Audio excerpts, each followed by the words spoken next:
Live from Athletic Culture Stadium in Springwater Township, Baycats TV presents the Canadian Baseball League. And tonight it's the 2026 Barrie Baycats season opener here at home against the visiting 1-0 Toronto Maple Leafs. Hi again, everybody, and welcome. Ben Davy along with Julius Hern, back for another season of baseball, and boy, it sure feels good. We're glad that you're along with us for the broadcast here tonight as well. You likely noticed one difference already. The name of this league, the Canadian Baseball League. All 9 Intercounty Baseball League teams from last season have joined this new Canadian Baseball League, which is professional baseball, players with paid contracts. And in the case of the Barrie Baycats, most of the players that were here last year are back in 2026. Yeah, most of the main characters are back. A lot of the names that regular fans would know on this team, but a lot of kind of new faces that some fans were going to have to get used to this year. Kenice Icho is back. He's probably maybe the biggest name from the off season. He comes back after taking a year off last year. But also other guys like Saul Vasquez. We might see him on the mound later tonight. He's pitched in the last couple years in the Mexican League, and he's a fireballer. Also looked very good in exhibition play. The Toronto Maple Leafs made a big splash a few weeks ago, signing a former Major League All-Star outfielder who we'll see tonight, Yasiel Puig. Yeah, he had a great game on Sunday in that win over Kitchener. A couple home runs, a couple walks, and obviously he's the big headline-grabbing name from the last couple weeks in this league, but we'll have to see how he fares against Frank Garces, another former Major Leaguer. One game so far, and they haven't gotten him out yet. The Barrie Baycats will try to do so here tonight in their 2026 season opener. It's the Baycats and the Maple Leafs here in Springwater Township. Let's give you the starting lineups now. Here's our public address announcer, Rob Daniels. Clear.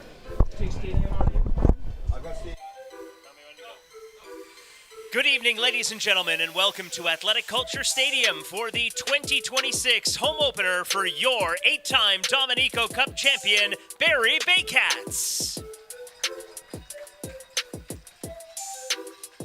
Thank you all so much for being here tonight as we embark on a brand new chapter of Baycats baseball as a fully professional league.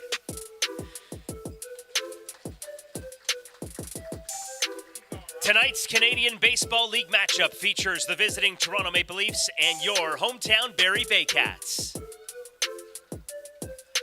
Let's meet the teams. First, the visiting Toronto Maple Leafs, managed by Rob Butler. Batting first and playing third base, number 5, Spencer Ross. Batting second in right field, number 4, Marcus Connect. Batting third in left field, number 66, Yasiel Puig. Batting fourth, the designated hitter, number 44, Kyle Popst. Batting fifth, the center fielder, number 19, Dennis DeBanning. Batting sixth at shortstop, number 42, Jordan Mandalay. Batting seventh at second base, number 22, Cooper Tompkinson. Batting eighth, the first baseman, number 3, Mike Chiquetto. Batting ninth, the catcher, Matt Brandt. And pitching tonight for the Maple Leafs, number 33, Nick Vasilinovic.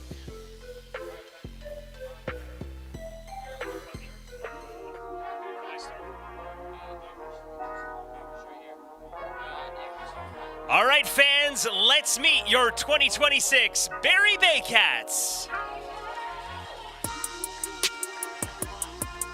Starting with the reserves. From Merida, Mexico, left-handed pitcher number 94, Saul Vasquez.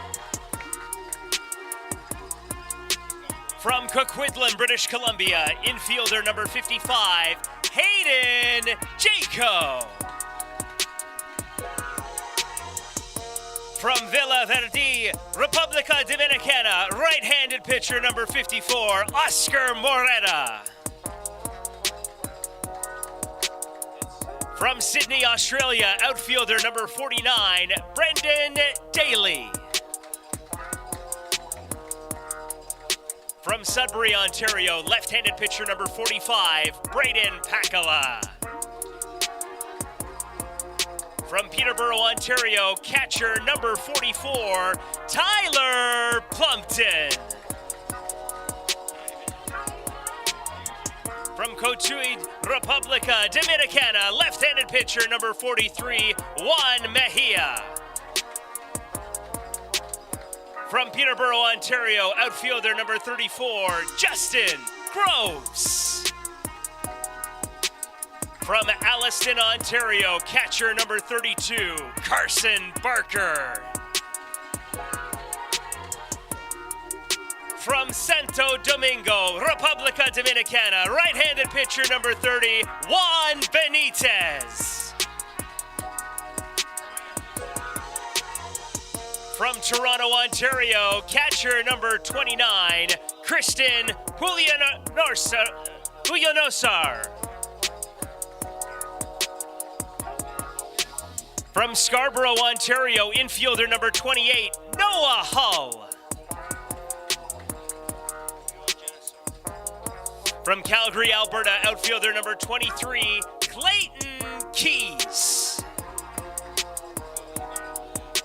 From San Cristobal, República Dominicana, right-handed pitcher number 17, Carlos Sano. From Tomeo, República Dominicana, right-handed pitcher number 14, Brady Encarnacion. From Creemore, Ontario, right-handed pitcher number 12, Brad Grieveson. And from La Romana, República Dominicana, infielder number 8, Branfi Infante.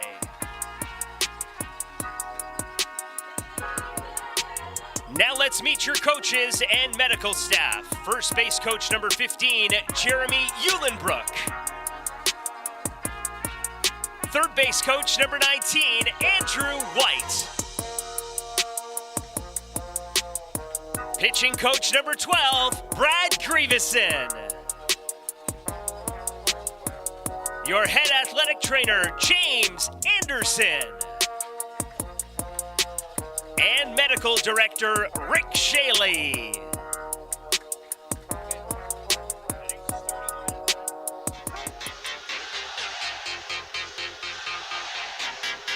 And now, the starting lineup for your Barrie Baycats, managed by Josh Matlow.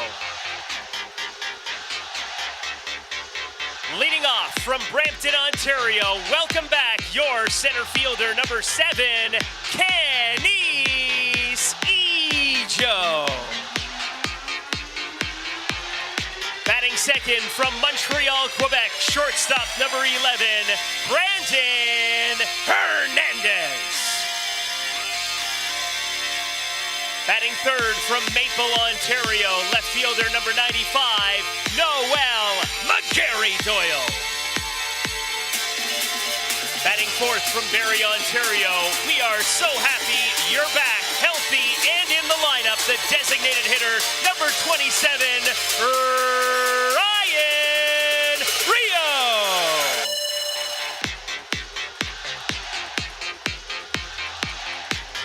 Batting fifth from Montreal, Quebec, the second baseman, number 0, Francisco Hernandez. Batting sixth from Saskatoon, Saskatchewan, first baseman, number 20, Nolan Macabroda.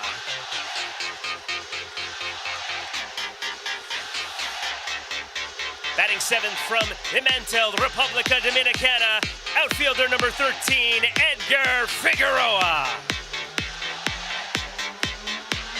Batting eighth from Santo Domingo, República Dominicana, catcher number 21, Wendy Cyprien. Batting ninth from Streetsville, Ontario, the third baseman number 26, Adam Odd.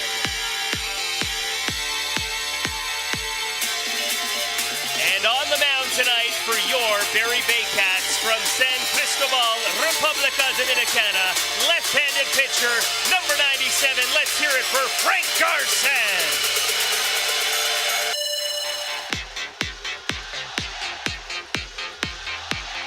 Ladies and gentlemen, your 2026 Barrie Baycats.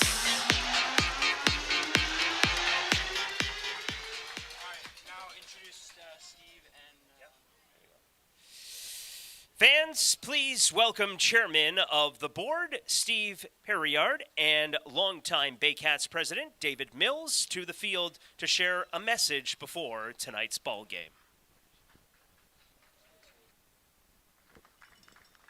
Working, Millsy? Yep, working.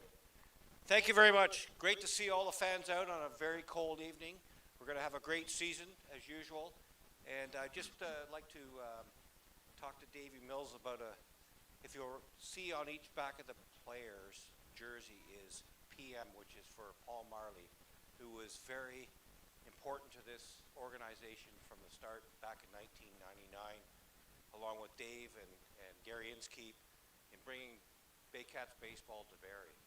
Paul unfortunately passed away in January of this past year, and very instrumental. Millsy? Thank you, Steve.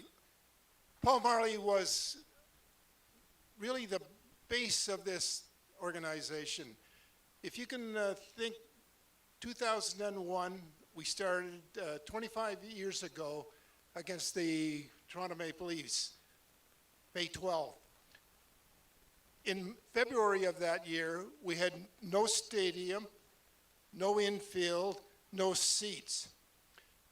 In a short 3 months, Paul put it together to have the stadium, the field, and the seats.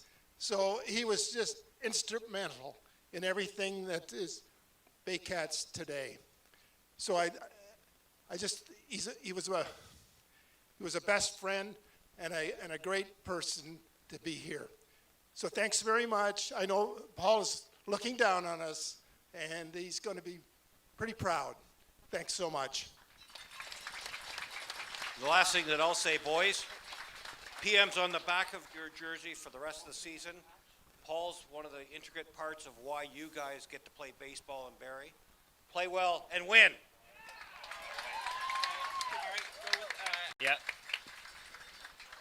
Thank you both for that message here this evening. And tonight's umpires for this evening's contest, handling home plate, we have Ryan Jackson. At first base, Scott Costello. And at third base, Chubba Vey. Fans, at this time, we ask that you please rise, if you are able to, and kindly remove your hats for the playing of our national anthem. Thank you.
Okay, fans, it's now time for the ceremonial first pitch here this evening, and the first pitch belongs to Ella, who is the granddaughter of Paul Marley and player for the Barrie Storm U15. Andrew White is going to catch, and Ella, it's your pitch. Well, it's been a time-honored tradition here in Barrie, the Maple Leafs and the Baycats here on opening night, and Paul Marley certainly saw many of those battles over his many years and involvement with this club going all the way back to the very beginning. And here we are tonight, once again, Toronto and Barrie to kick off another season of baseball. Two teams that met each other in the first round of the playoffs last year. A hard-fought battle between two teams that went right down to the wire. Yeah, it's really a new era for the Baycats and the league in general, because I'm sure, Paul Marley, the way that he was, a fundamental piece to bringing the Baycats to Barrie and, starting up this franchise and getting this stadium done here in Springwater Township. I'm sure that he's shining up on this stadium right now. Let's take a look at the starting lineups for Rob Butler's Maple Leafs. The third baseman is Spencer Ross, leading off tonight for Toronto. Marcus Connect, the right fielder, bats second. Yasiel Puig, who we'll be talking an awful lot about, former big leaguer, 6 to 7 major league seasons with the Los Angeles Dodgers. He's batting third and playing at left field. The DH tonight, Kyle Hopes. The center fielder is Dennis Devanning. Jordan Mandalay, the shortstop, bats sixth. It's Cooper Tompkinson, rookie second baseman, batting seventh. Mike Chiquetto, former Barrie Baycat, is in the number 8 spot at first base, and the number 9 hitter is newcomer catcher Matt Brandt. And who else but Frank Garces to get things rolling for the Barrie Baycats on the mound to start on opening night. Comes off a historic season, 116 strikeouts last year, led the IBL and led the Baycats as a single season franchise record, 116. Finished the regular season with a 5-3 record, a 2.22 ERA in 14 games. 12 of those were starts. Ryan Jackson, the home plate umpire. Scott Costello behind the bag at first, and Shabave is the third base umpire here tonight on a very chilly Thursday evening, just 10 Celsius. We're going to dip down into the single digits before the end of this one here for sure. And a little bit of wind earlier. Right now the flags are quiet, but the wind was blowing out to left center during batting practice, and we'll see if the ball has any carry here tonight. Well, we saw here in a couple exhibition games and how cold it was in those early mornings and the school day games, and some of the players wearing balaclavas or even sometimes hoodies underneath their jerseys, and it wouldn't be a surprise to see a lot of that tonight. I know I saw Dennis Devanning warming up on the field with a balaclava. I can see Brandon Hernandez at shortstop with a hoodie on. Might have to get used to that for a couple weeks. Frank Garces, the veteran left-hander, back for another season here in Barrie, expected to be the anchor once again of this starting rotation, and some newcomers to the pitching staff too, who you'll get to know as the season unfolds. But pitching once again looks to be very strong here for the Baycats in 2026, with Frank Garces leading the way. Yeah, really going to anchor this rotation for the Baycats as expected. He is 36 years old, but really seen as the workhorse of the now upgraded staff. There's a lot of import pitchers now on this Baycats roster, just 2 Canadians. So Josh Matlow really using his import spots heavily on the rotation and on the bullpen. You mentioned 2 significant Baycats that aren't back here in 2026, one of them being number 2 starter last year, Cesar Rosado, and Tristan Clark, the Barrie Baycats star outfielder, not back here in 2026 either. During commercial breaks, we'll try a reset on the 2. Spencer Ross will step in to face Frank Garces. This crowd here tonight, very lively, even during the pregame. It's been a long wait, and the 2026 season is about to begin as Frank Garces winds, kicks, deals, and the first pitch is a little upstairs. We're underway here in Springwater Township. First pitch, 7:48 here tonight, and the 25th season of Baycats baseball is underway. Baycats celebrated their 25th year as an IBL franchise last year. This is the 25th season, though, because, of course, the 2020 season was canceled. Popped up, left side. Long run for Adam Ott, and he watches it bounce foul. The count is 2-1.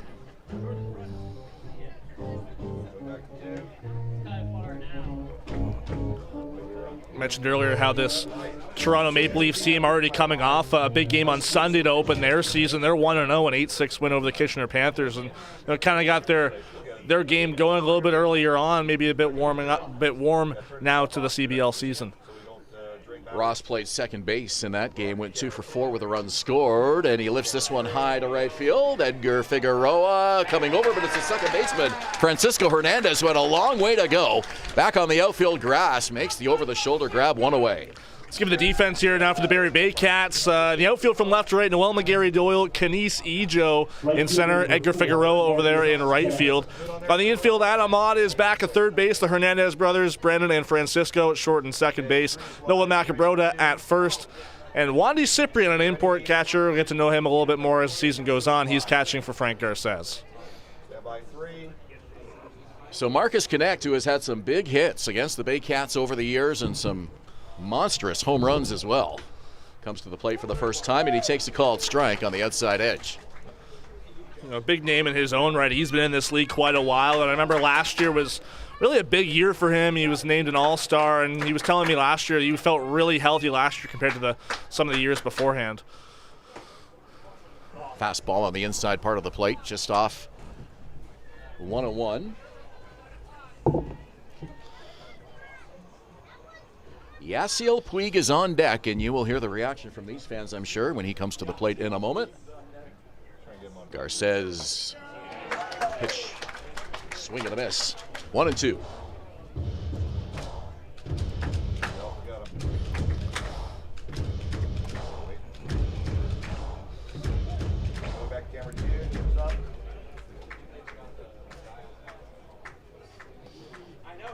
One ball, two strikes to Connect. Pulls the bat down low as he waits for Garces to deal. And that one driven to left center field, and it'll be extra bases against the wall as Connect rounds first, heads into second comfortably with a double, and the Maple Leafs get a man aboard with one out here in the first. And one former major leaguer about to face another here as Yasiel Puig steps up to face Frank Garces. Left fielder number 66, Yasiel Puig. Mixed reaction here from the crowd.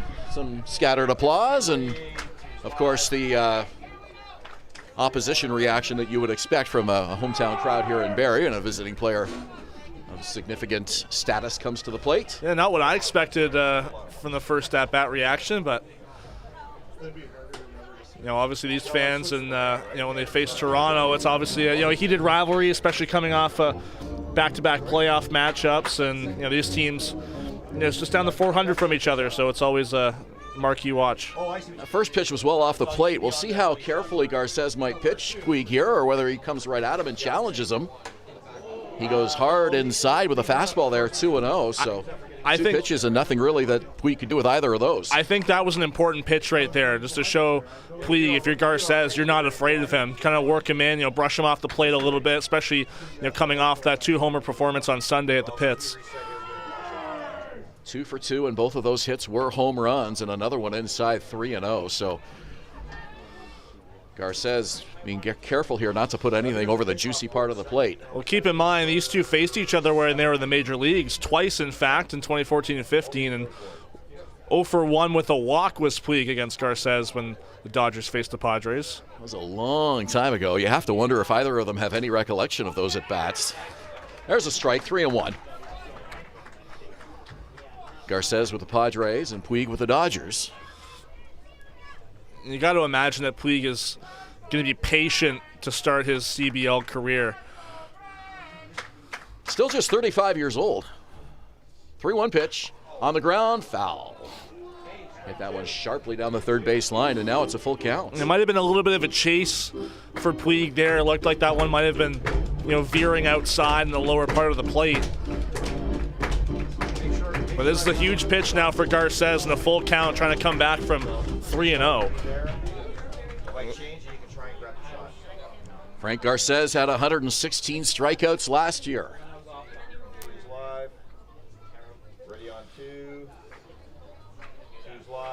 3-2 count to Puig. Garces taking his time. And here comes the crowd. Runner at second, one out. Puig is ready. Garces with the pitch. And it's lifted to shallow center field. It'll be Figueroa coming over to his right to make the catch. 2 down, and that's the first time Puig has been retired. Shallow fly ball to right field, 2 away. Here comes Kyle Post. you got to imagine for Puig that was far different than facing any of the pitchers that the Panthers are going to offer on Sunday, but also a different ballpark. You compare it to a hitter-friendly ballpark like Christie Pitts. Very different approach, I got to imagine. Drops his average down to 667. Pope's the DH. Pitched in relief on Sunday afternoon in the Maple Leafs season opener. My ears are covered, so it's tough. Pitch up high as Popes checks his swing.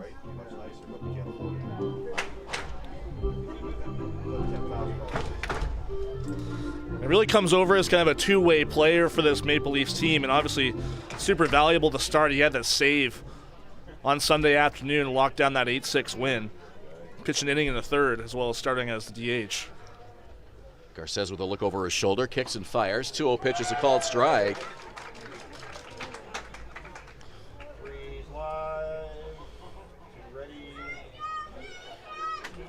So Garces fell behind Puig early, got him on a fly out, and now Kyle Pops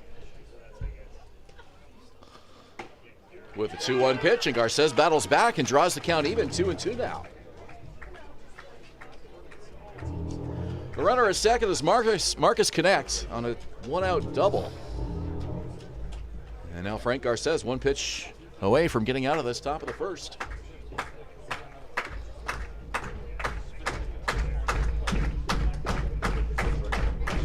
Here comes 2-2. Breaking ball, and it just missed. That was a hard pitch to lay off there for Kyle Pops. And right at the top of the zone, those balls always look so easy to hit, especially coming in off speed like that was. Looked like a lollipop, just didn't have quite enough drop to it. So it'll be a 3-2 pitch with 2 outs. Here it comes. Swung on and missed. Strike 3. First strikeout of the season for Frank Garces and the Leafs. Strand a runner in the top of the first. We played half an inning. We're scoreless at Athletic Culture Stadium. You're watching Baycats TV and Rogers TV in Barrie. Hi, I'm Chrissy Fans from 400 Chrysler and Barrie Chrysler Dodge Jeep Ram. This year, we are the community partners of the Barrie Baycats. Community is near and dear to our hearts here at the dealerships and one of our core values, so we can support local and shop local.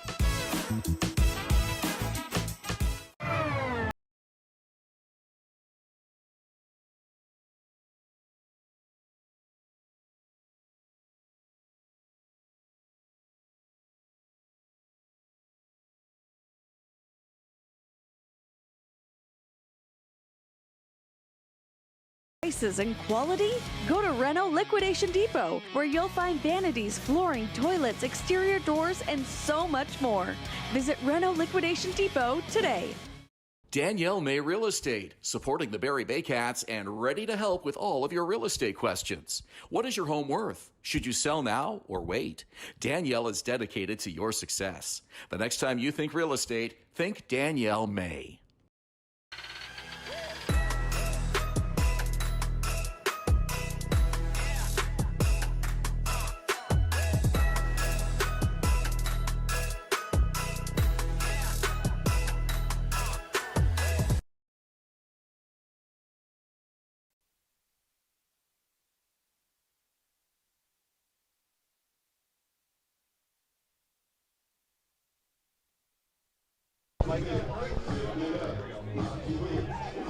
Welcome back to the bottom of the first inning. It's brought to you by Park Place, Barrie's Grand Slam destination for dining, shopping, and fun. See you after the game.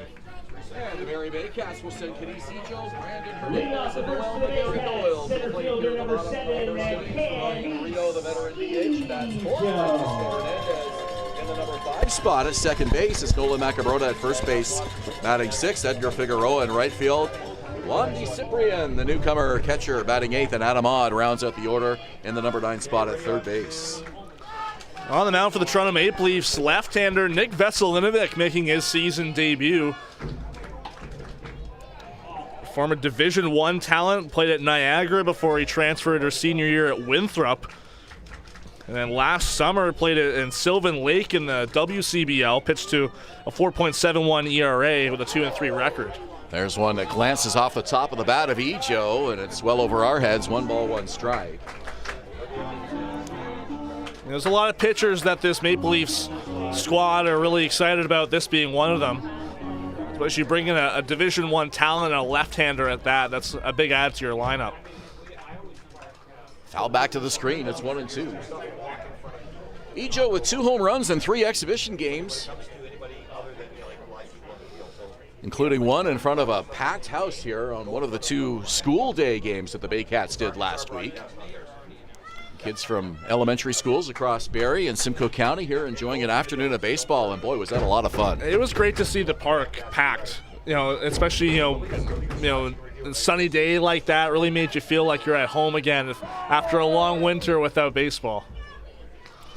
1-2, swing and a miss, strike 3. Ejo with a strikeout, 1 away. Here comes Brandon Hernandez as we look at the defense for the Leafs. And the outfield for the Maple Leafs from left to right. Yasiel Puig is in left field, started the opener in right, but is in left today. Dennis Debanig in center field, Marcus Connect in right. On the infield, Spencer Ross moves over to third base. Jordan Mandalay, the veteran Cuban, he's at short. Cooper Tompkinson, the Barrie native, makes his pro debut at second base. Former Baycat Mike Chiquetto at first, and Matt Brandt behind the plate. Brandon Hernandez, first pitch swinging, and he fouls it off to the left side.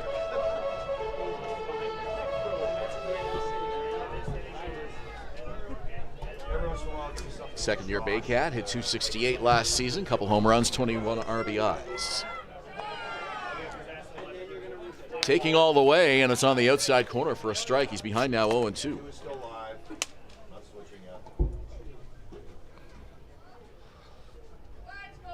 Nick Veselinovic, the tall left-hander, to the belt. Delivers, and it's up high. Hernandez does not chase. 1-2 the count. I always like to notice the shifts we see against Brandon Hernandez, a guy that a lot of his power goes out to the opposite field, and you see Yasiel Puig really shallow in left. That one bounces up to the plate, and it's a 2-2 count now to Hernandez.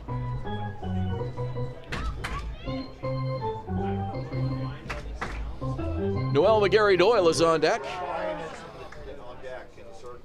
One out here on the bottom of the first inning. Veselinovic with a strikeout to start this inning. Here's the 2-2 pitch. Foul back, and Hernandez stays alive.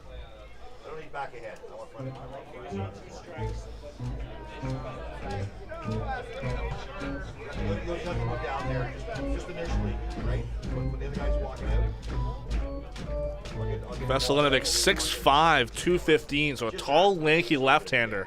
Swing and a miss, and 2 strikeouts to start the bottom of the first, and Noel McGarry-Doyle will bat with 2 away. Well, yeah, it's that arm angle that it can be deceiving for guys, especially from a left-handed pitcher.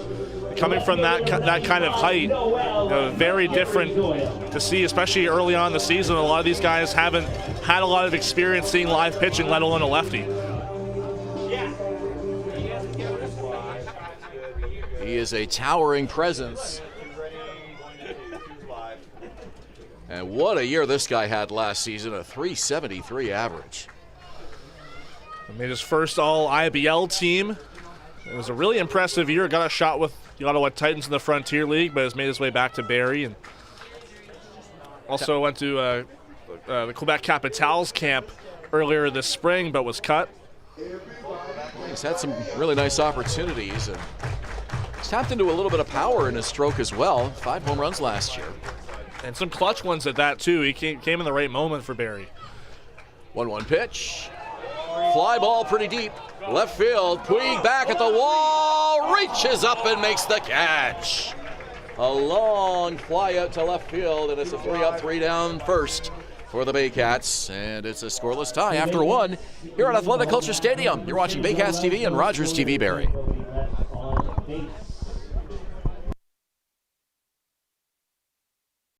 Thinking about doing a renovation but don't know where to find the best prices and quality? Go to Reno Liquidation Depot, where you'll find vanities, flooring, toilets, exterior doors, and so much more. Visit Reno Liquidation Depot today. The juice is the best way to add zing to your Jersey Mike sub. Real red wine vinegar and olive oil blend.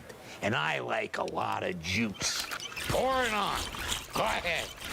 Come on, I can take it. Step up to the plate at Park Place. The latest fashion, delicious dining, exciting entertainment. Hungry after the game? Stop by one of their patios or grab a sweet treat for a grand slam of flavors to satisfy every craving. Park Place, where every visit is a home run.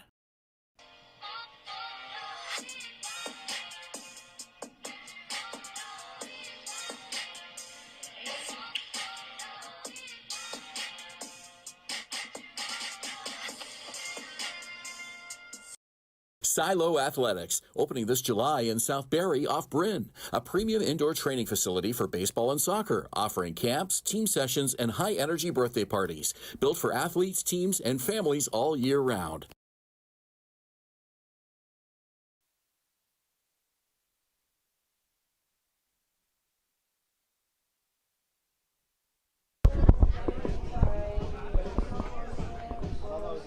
Top of the second, it's opening day 2026 Maple Leafs Baycats here at Athletic Culture Stadium. Ben Davy with Julius Hern. Frank Garces is going to face the Maple Leafs here in the second. Dennis Davy to lead it off. Jordan Mandalay and Cooper Tompkinson all due up for Toronto. We talked in the open kind of about Yasiel Puig and how important his performance was on Sunday in that win over the Kitchener Panthers to open the year, but Dave Banning's performance was just as good. His two-run homer late in the game really was the difference in the two-run win. His only hit of the game was that home run and a couple of RBIs on the afternoon as well. That one down to the zone, 2-0 to Dennis Banning.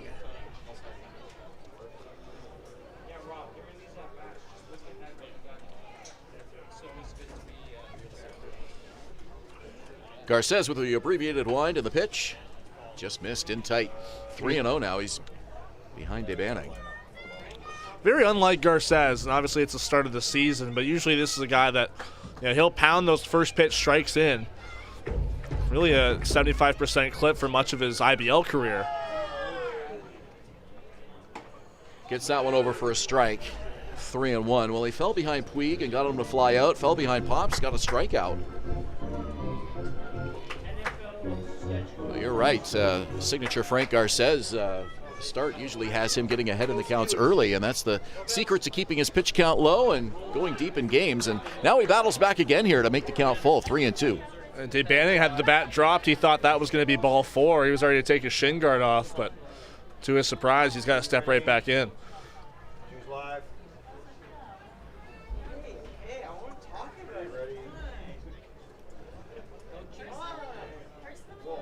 And now time is called. As Dave Banning wants a moment, 3-2 count here.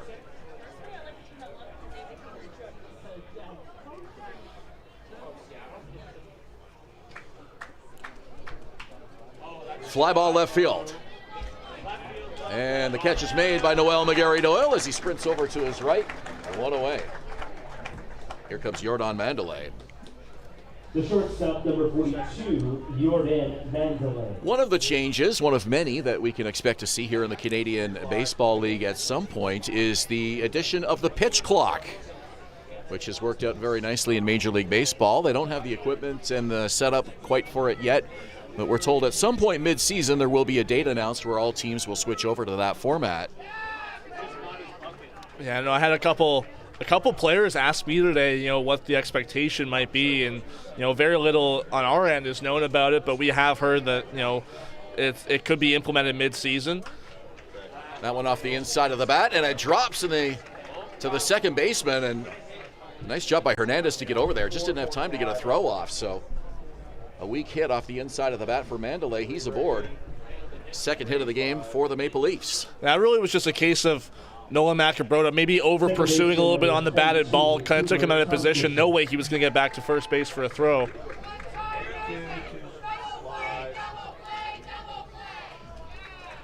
So the Leafs with base runners here in each of the first two innings, and now Tompkinson will try to get something going here for Toronto. His first at bats, and he takes the first pitch strike. A kid from Barrie, Ontario, and if you heard some applause as his name was called, as you can see some of his family members over on the Maple Leafs dugout side in the bleachers. It was a big moment for him. Had a chance to catch up with him before the game. Tried to check his swing, but it's called a strike by home plate umpire Ryan Jackson.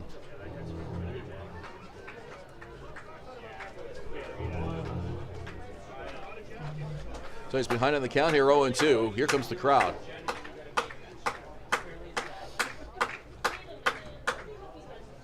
That went up high and a little bit off the plate outside, 1-2. Nice take by Tompkinson. First CBL at bat for the rookie. He'd love to put one in play here. One away. Mandalay the lead at first. Garces not paying a lot of attention to him. Kicks and deals. And that one's down low. 2-2. Mandalay, 40 years old. He's had a lot of experience, and even in professional baseball, playing in his native Cuba. And, against a left-handed pitcher, he's very wary. But even at 40 years old, he is faster than you might think he is. And he's taking a very modest lead over there. Leans over a couple times, does not go, and that one hit him. 2 aboard for the Maple Leafs. Still only 1 out in the inning. Here comes the number 8 hitter, former Baycat Mike Cicchetto.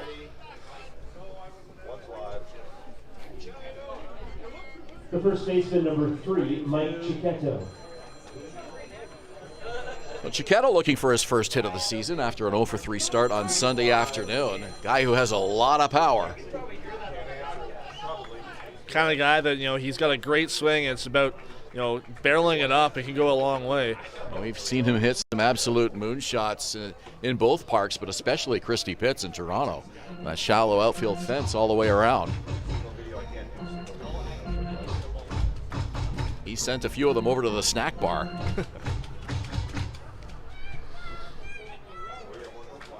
So Garces pitching with 2 aboard for the first time. 1-0 pitch. Broken bat to short. Second for 1 to first. Double play. 6-3, and that'll do it. The Leafs strand a runner in the top of the second. We're scoreless through an inning and a half here at Athletic Culture Stadium in Springwater. Join Team BKGC. Inside 17,000 square feet of dedicated gymnastic space, athletes of every age and level come together. Whether you're just starting out or building advanced skills, there's a place for you here. BKGC, building confidence, community, and champions since 1965. Visit Alliance Billiards and Sports in the northeast end of Barrie. A fun, friendly family environment offering pool, darts, karaoke, and live entertainment. Enjoy a large variety of delicious food and drinks on the patio. You'll come as a stranger and leave as a friend.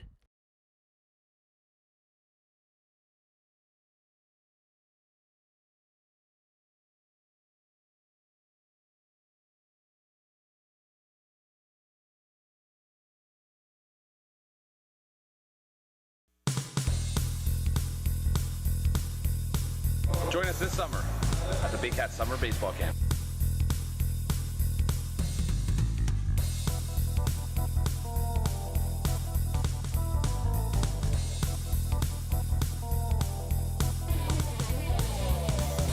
See you this summer.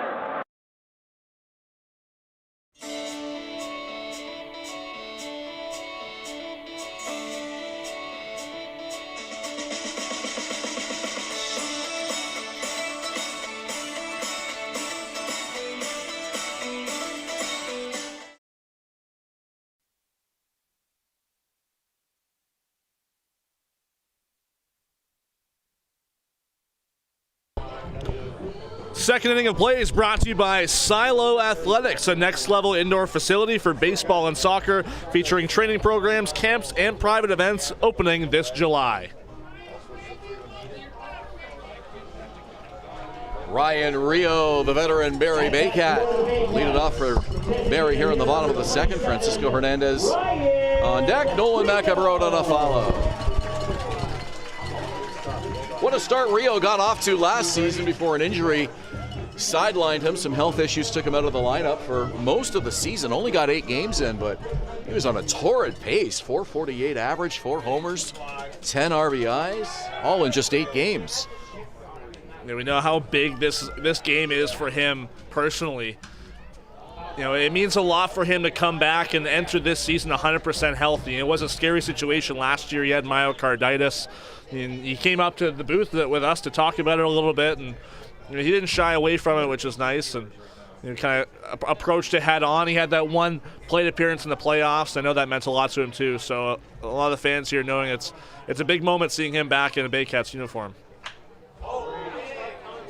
Mile high, shallow center field. The shortstop going back and making the catch. Back on the outfield grass, Jordan Mandalay back near left field. 1 out of the inning. Here comes Francisco Hernandez.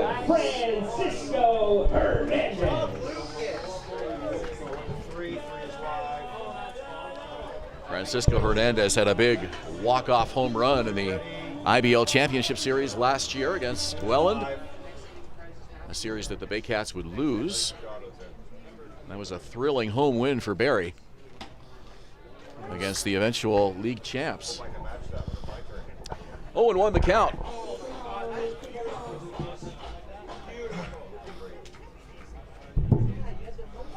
Swing and a miss. Couldn't catch up to the fastball. 0-2. And that was the only game the Baycats won in that series. And up until the deciding game in Welland, every game was very close. Really felt like the whole league just had a hard time keeping pace with Welland. Even through the regular season, they had a comfortable lead early on and were really just able to sit on it. And of course, in the playoffs, anything can happen, but a real long undefeated stretch for the Jackfish early on in the season kind of set them up for success. Baycats pitching got a little bit thin in the last few games of that series too, and the Jackfish were able to comfortably take it in 5. Did you see those Jackfish rings? No, I didn't. On social media, they look really nice. Wow. And a swing and a miss. How about Nick Veselinovic? Third strikeout already. 2 down here in the second. Here's Nolan Macabroda. Number 20, Nolan Macabroda. You want to talk about walk-offs. This was the guy that kind of ended things for Toronto last year in the first round. Nolan Macabroda comes to the plate with 4 homers, 37 RBIs last year, and a .323 average.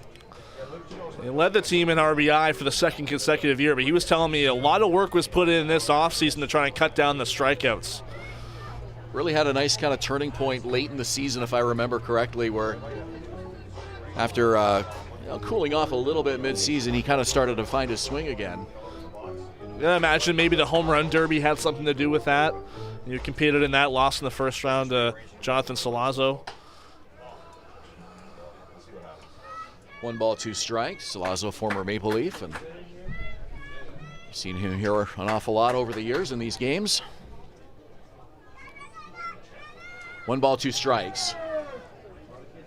Lefty-lefty matchup. Macabroda lays off. A good take, 2-2. That Barrie-Welland rivalry has really turned into something over the last 3 or 4 years now.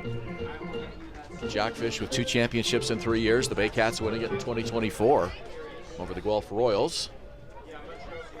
2 teams that expect to be at the top every year now. Oh, I remember last year during the finals talking to Jackfish manager Brian Esther. He was telling me that they were kind of lucky to get out of that series against Guelph in the semifinals last year. He said that was the best team that they had faced in the IBL to that point. It was a stacked team. It was a great semifinal to watch, and I think that victory kind of propelled them to win that championship last year. Little check swing and a glancing foul down the third base side. Yeah, it was looking like it could have been a rematch, Barrie and Guelph, back-to-back years, but the Jackfish were able to pull out their series. And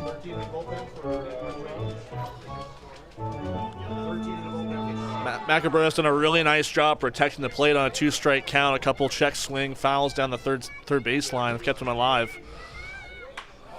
Fly ball left field. Pretty deep. It's up, and it is gone!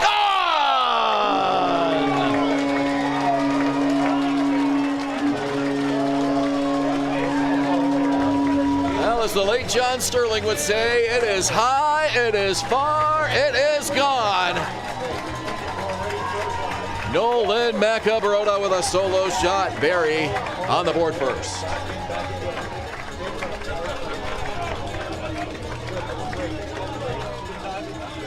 Nothing like a home run in the season opener. What is he holding there? I don't know what they were holding, but it looked like they were mimicking shotgunning a beer. I was wondering if there'd be any sort of home run article or tradition or ritual. This one to second. Tompkinson. Easy throw to first. And that'll do it. But Nolan Macabrota puts a charge in this crowd with a moonshot to left center. And Barrie's on top 1-0 through 2 here at Athletic Culture Stadium. Julius will call the third when we return. You're watching Baycats TV at Rogers TV Barrie.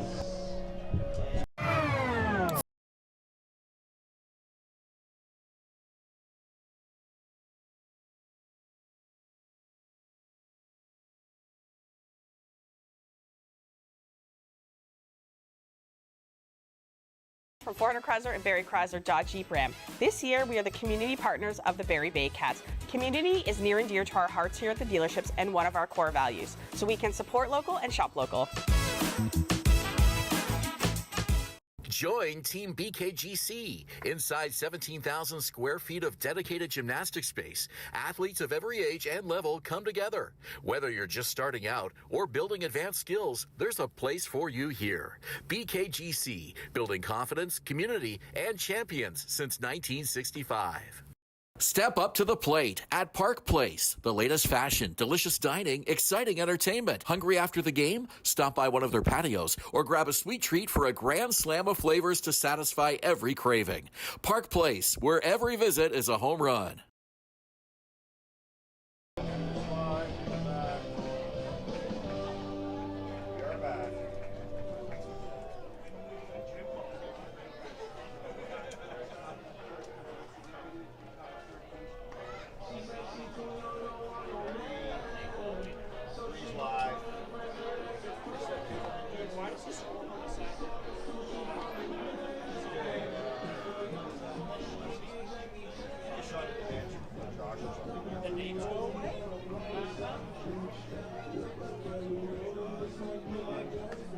The third inning of play is brought to you by Ranger. Top of the third inning, Athletic Culture Stadium. The Baycats carry in a 1-0 lead off of a monster home run from Nolan Macabrota. Frank Garces back on the mound for inning number 3. He'll face Matt Brandt, the number 9 hitter for the Maple Leafs, who will lead it off. Brandt, 3 games played last year for Toronto, is essentially a junior call-up for them in June, a few games. Now installed as the starting catcher, a late offseason signing. He takes the first pitch low for ball 1.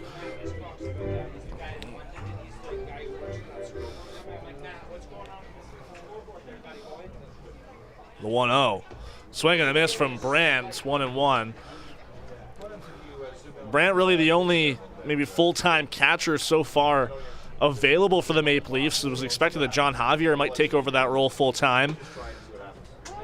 As Brandt takes strike 2. Javier yet to arrive in Canada. Obviously the visa process being a really tough issue for some of these teams trying to bring imports in now with a fully professional league. A 1-2 in the dirt. Nice block by Wandy Cyprian.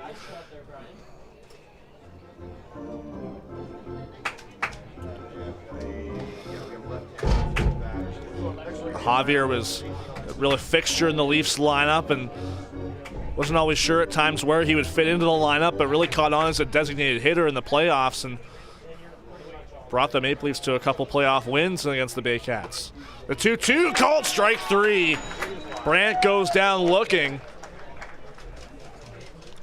Second strikeout for Garces, and they'll turn the lineup over to Spencer Ross. Third baseman, number 5, Spencer Ross.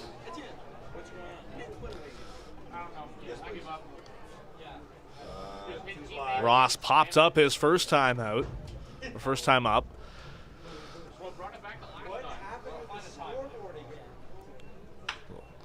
Ground ball is short. Brandon Hernandez, a quick throw onto first base. In time to get Ross 2 down. A couple of quick outs for Frank Garces here in the third.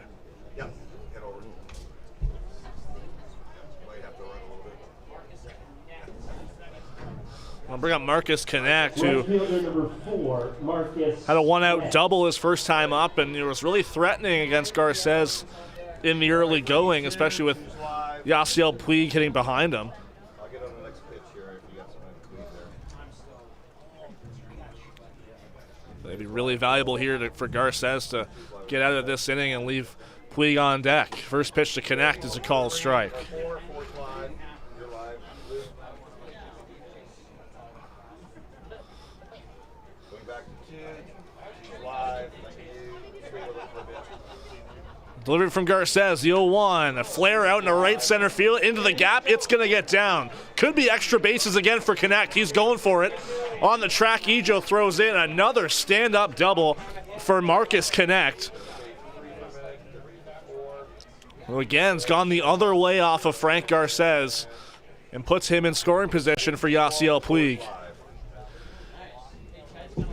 Left fielder number 66, Yasiel Puig.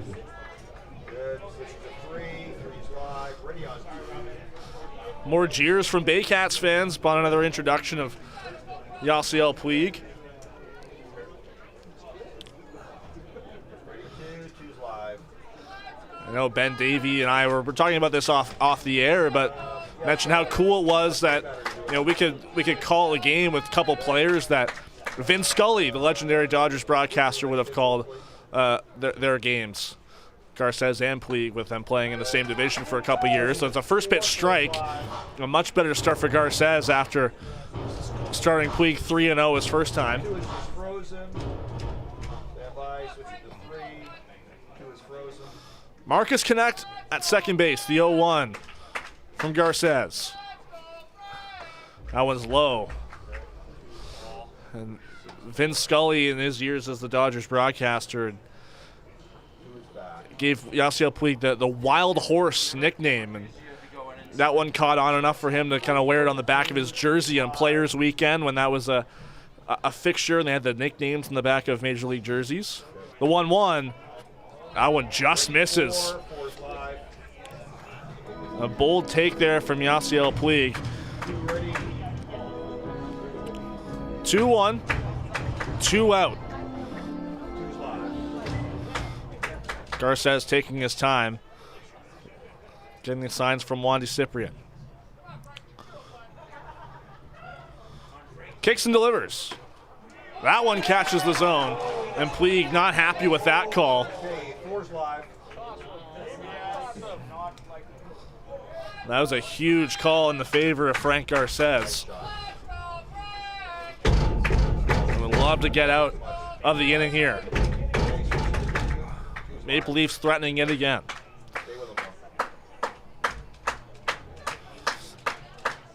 Here comes the fans. A 2-2 from Garces. Popped out of play on the right side by Puig.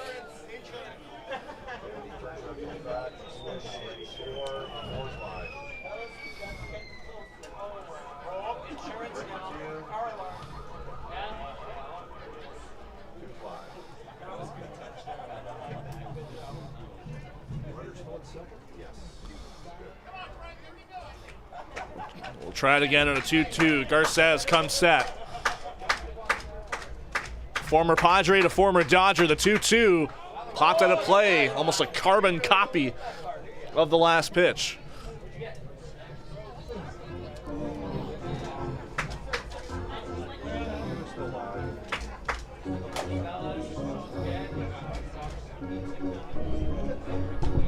Should Puig reach, Kyle Pops, the cleanup hitter, is on deck.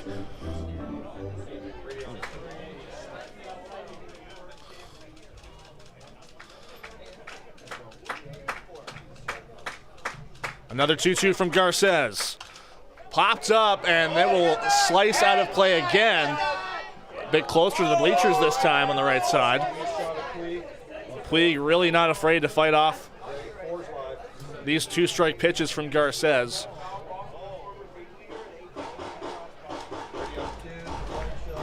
Mentioned earlier in the majors, these two guys faced each other twice.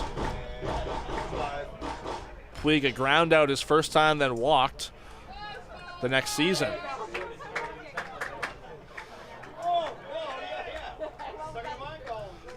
2-2 again. That one's up, and Puig takes it for ball 3. Garces had the room to work him up and in a little bit like that pitch. Saw him brush him off the plate in the first inning. Surprising these two guys only faced each other twice, considering how often the Padres and Dodgers faced each other in Garces' limited major league tenure. Here's the 3-2.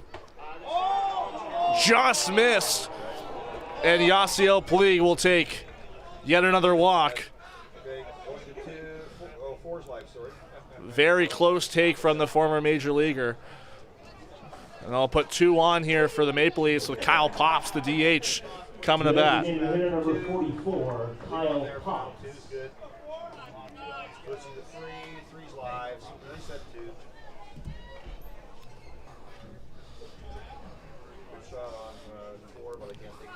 Marcus Connect on second base. Yasiel Puig on first. 2 out. First pitch to Pops. Swing and a miss.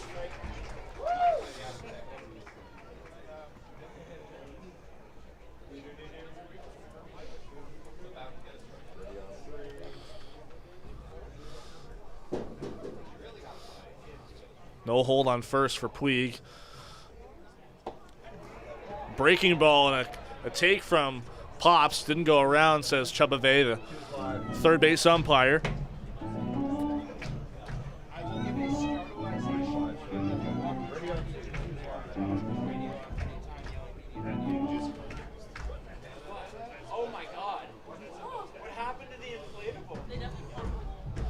Pitch. That one catches the outside part of the plate. Garces back to a strike away from getting out of this one.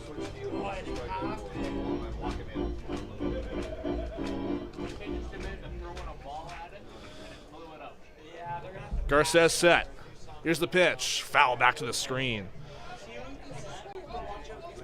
Pops 2 for 3 in the opener on Sunday as the starting DH, and then came in eventually, as you mentioned later, and pitched an inning in the third and got a 4-out save to lock down the Leafs' opening day win.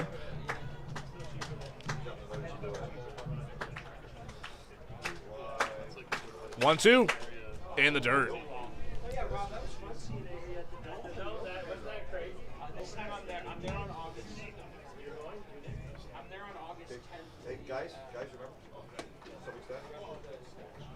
Much like Puig and Pops being very patient against Garces, who has had a little bit more trouble than usual to find the strike zone. But obviously still getting stretched out to start the season. The 2-2 is up high. A lot of fans in attendance for this season opener for the Barrie Baycats, and obviously these Maple Leafs fans travel well when it comes to this Highway 400 rivalry. A lot of fans on the left side of the ballpark behind the Maple Leafs dugout and towards their bullpen. The 3-2. Called strike 3. Garces gets Pops looking to end the inning. Third strikeout of the game so far for the strikeout leader last season. We'll go to the bottom of the third inning. 1-0 for the Baycats at Athletic Culture Stadium. For the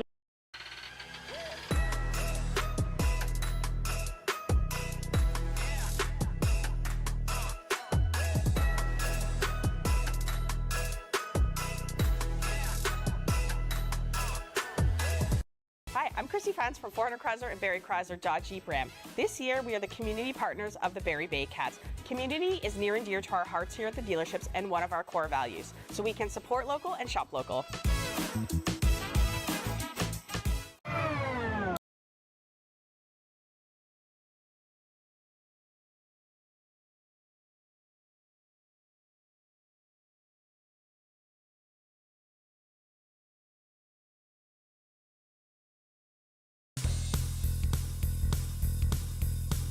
Join us this summer at the Baycats Summer Baseball Camp.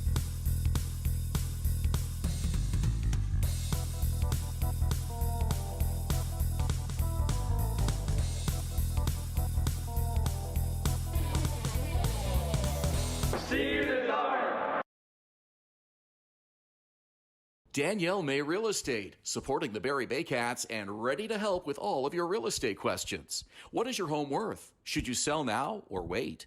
Danielle is dedicated to your success. The next time you think real estate, think Danielle May.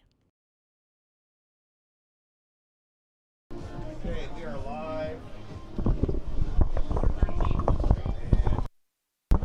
New pitcher is 13. Look at the lineup card. Who is it? Look at the lineup card. It's up there. Because they change their numbers all the time. Because they don't have names. They don't care. 13 is John Javier. No, it's not.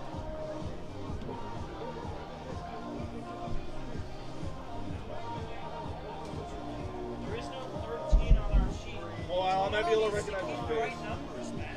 And they keep on changing it up. Like, that's Bush League. Send ATN down or what?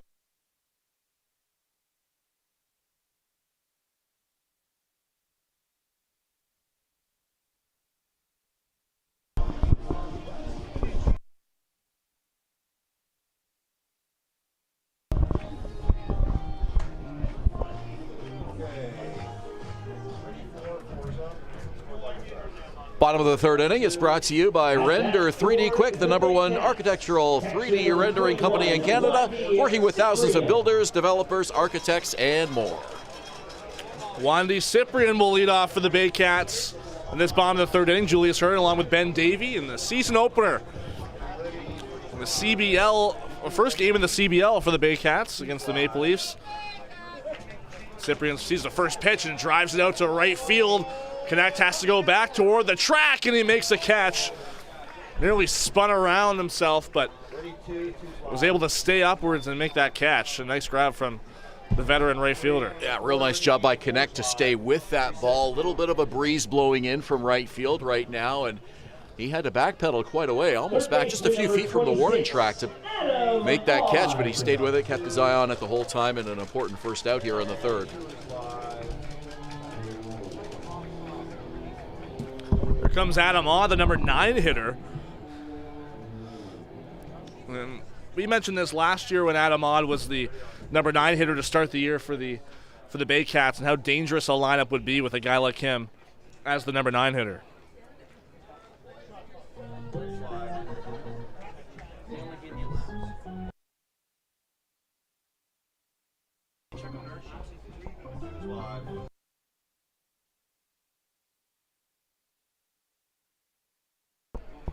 There's a deep drive to right field. No doubt about that one. It's gone.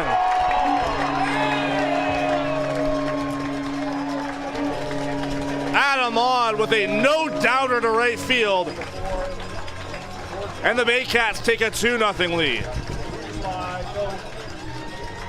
Well, that's got to feel good for Adam Aud to get a home run on opening night. Start your season off with a bang. A little bit of a bat flip, too, to the Baycat dugout as he trots around the bases, and he got all of that. Huge home run for Aud, and be remiss to mention there is a new pitcher in the ball game. It's Matt Rivas for the Maple Leafs, a right-hander, just picked up yesterday. As I mentioned last half inning, it has been tough for some of the imports to get their visas, so the Maple Leafs kind of having to compensate a little bit, picking up some other names while they're kind of in lingo with some of their import names that they've signed over the offseason.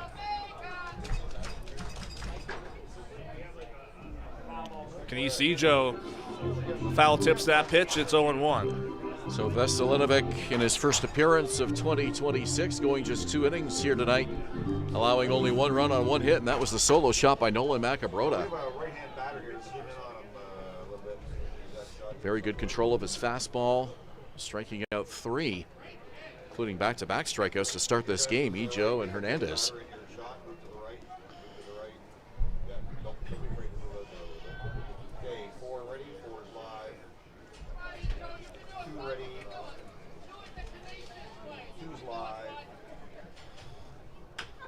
Little chopper on the ground. It could roll foul. Spencer Ross going to let it go, but it's going to go right back off the third base bag. There's a little nubber there, but Kinesijo will nonetheless reach on an infield single. Yeah, with a speedster like Kenisi Joe, I think he knew he wouldn't, even if he barehanded that one cleanly, he wasn't going to get a throw off in time to get a speed demon like Joe, who got a great jump out of the box. All he could do is hope for that groundskeeper roll foul, and he didn't get it. That ball pretty much just stayed on a straight line, straight to the bag, and just bounced off it. So the first hit, the third hit of the game for the Baycats, and the first hit that is not a home run. Brandon Hernandez takes the first pitch up and in. And watch out for Kenisi Joe. Baycats fans will remember the speed that this guy brings on the base paths. 26 steals in 2023 is a Baycats single season franchise record. And he goes on this pitch. Ball in the dirt, and he's going to get there easily. First stolen base of the season for Kenisi Joe. Ejo set the single season franchise record 2 years ago, and he gets off to a great start here in 2026 with his first steal. 2 ready, 2 slide. Takes a nice lead off of second base. 2-0 to Brandon Hernandez from Matt Rebus. That one fouled off of one of the metal poles that hold up the screen.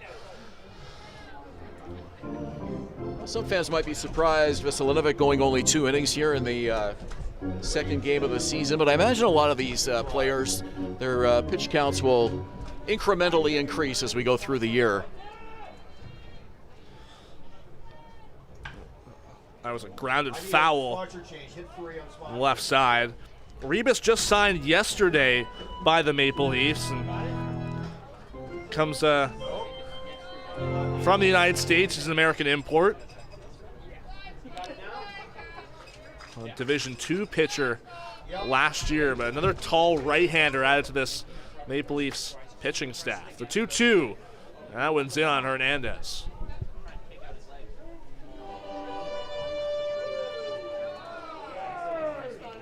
Gives the Baycats a bit of a different look, too, with a right-hander out there on the mound now. And like you mentioned, like some of these guys are still getting stretched out, too, and the same for the Baycats pitchers, too. Like we might start to see them cycle in a few more names before this game ends. The 3-2. Popped foul at a play on the left side.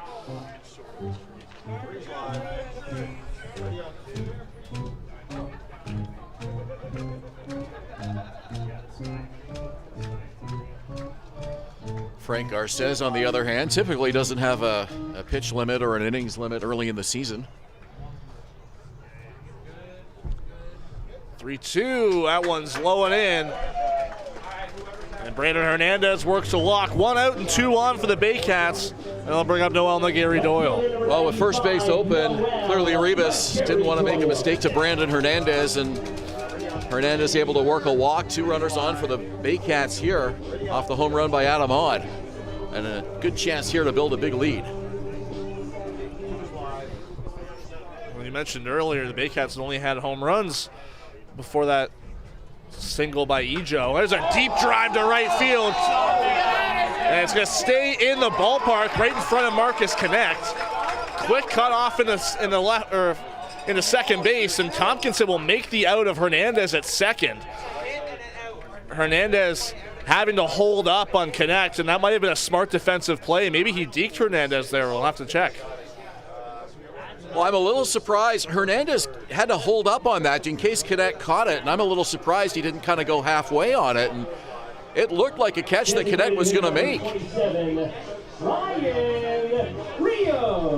You got to wonder either if he deked him out. Do you think he intentionally let that ball drop? I'm not too sure. Because it was right in front of him. Either it got caught in the lights or he did that intentionally. Might have to watch that back. Anyway, here's Ryan Rio, and he drives that one to right field. Connect will not have a shot. It's off the wall. Cut off by Tompkinson. It's a long single, but 2 runs will score. Baycats double their lead. It's 4-0.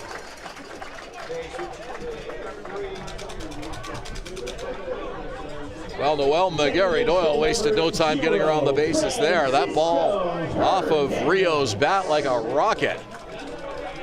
But the longest, deepest single that you'll see in this ballpark. Rio gave it a ride.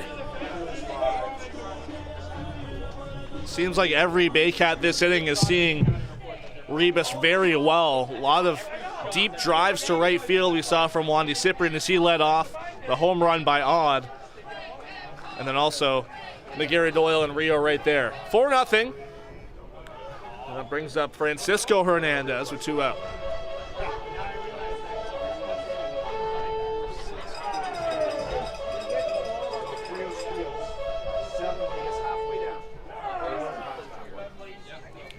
Short lead from Rio at first. Here's the 1-0 from Rebus. That's called strike. Noticed in the preseason games, Rio not really going full tilt on the bases, still being cautious. It's early in the season and not wanting to, kind of overdo things out there as far as the cardio level goes. You mentioned the heart concerns last year that had him sidelined for all but 8 games. It really was a scary situation for him, and something he took very seriously, not trying to rush himself back as much as he wanted to play. But again, like I said, it's nice to see him back on the field. Baycats consider it a huge blessing just to have his bat back in the lineup. Hernandez takes a breaking ball outside. It's 2-2.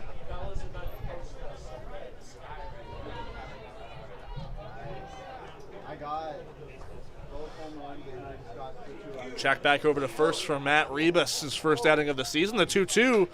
Little poke out to right center field. Onto it is Marcus Connect, who will make the catch. Had a piece of every ball, it seemed, this inning almost. The Baycats add 3 more. A home run by Adam Ott and a big 2-run single by Ryan Rio. It's 4-0 Barrie as we head to the 4th inning. Silo Athletics, opening this July in South Barrie off Bryn, a premium indoor training facility for baseball and soccer, offering camps, team sessions, and high-energy birthday parties, built for athletes, teams, and families all year round. Thinking about doing a renovation but don't know where to find the best prices and quality? Go to Reno Liquidation Depot, where you'll find vanities, flooring, toilets, exterior doors, and so much more. Visit Reno Liquidation Depot today. The juice is the best way to add zing to your Jersey Mike's Up. Real red wine vinegar and olive oil blend. And I like a lot of juice. Pour it on. Go ahead. Go on. I can take it. Step up to the plate at Park Place. The latest fashion, delicious dining, exciting entertainment. Hungry after the game? Stop by one of their patios or grab a sweet treat for a grand slam of flavors to satisfy every craving. Park Place, where every visit is a home run.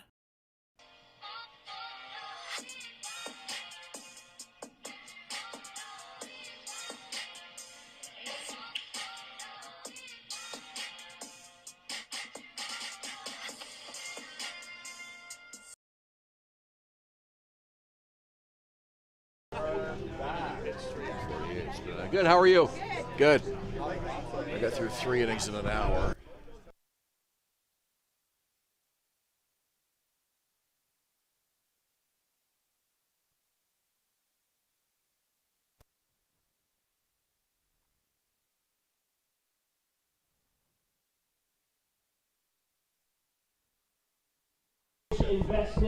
Top of the 4th inning, the Baycats have gotten out to a 4-0 lead on the back of a couple home runs and a 3-run 3rd inning.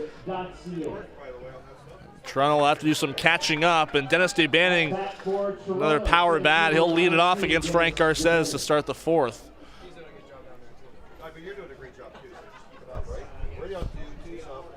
First pitch is just outside. DeBanning not having any piece of that.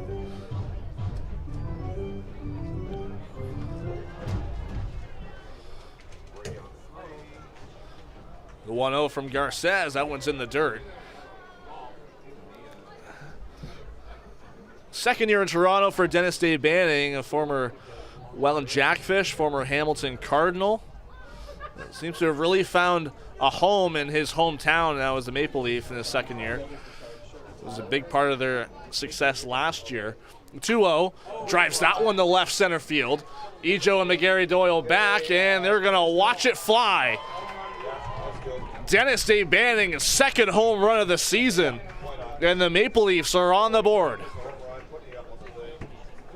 And you mentioned his tenures in Hamilton and Welland, some big at-bats, some big home runs against the Baycats with those clubs, and now getting it done here with his most recent club, the Toronto Maple Leafs. And a little glance over at the Barrie bench as he crosses home plate and heads back to his own dugout. His teammates fired up now, getting on the board here in this fourth inning. Well, I remember last year in the season opener between these two teams, and Dave Banning had an extra inning home run that proved to be the difference, and it kind of started some tempers to flare. With, him looking over at the Barrie dugout, maybe some words were said. He always seems to be an agitator when it comes to these two teams.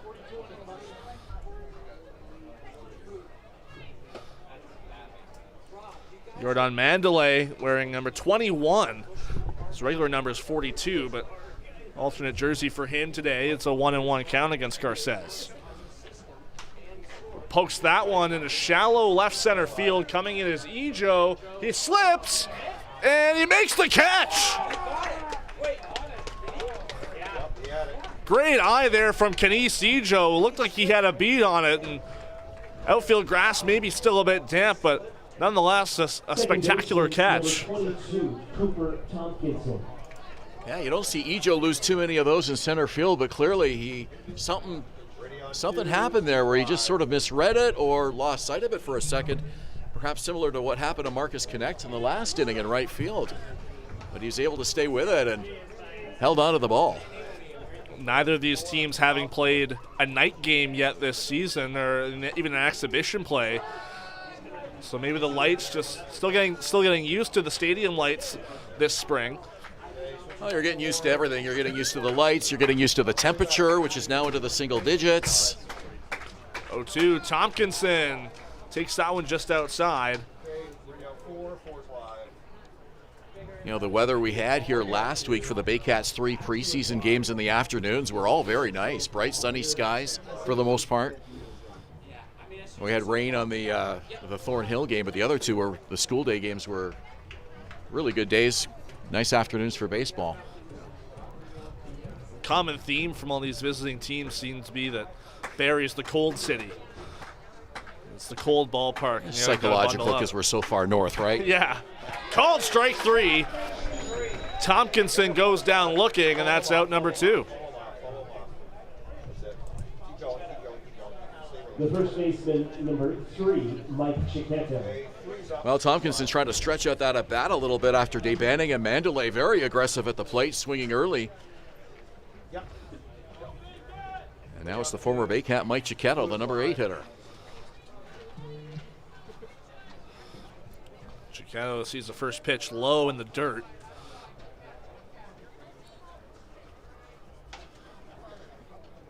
Again, like we mentioned earlier, wouldn't be surprised to see him get a hold of one, but Garces pitching him tough. That one's popped up, out of play towards the bleachers, and that will luckily not hit a fan. Chiquetto only 29 years old, but he's been around a long time. He's been in this league a long time.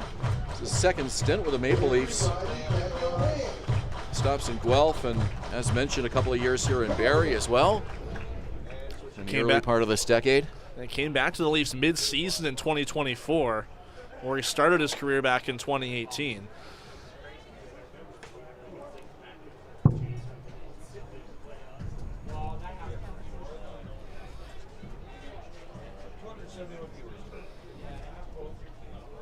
Seeing a 2-1 count here against Frank Garces.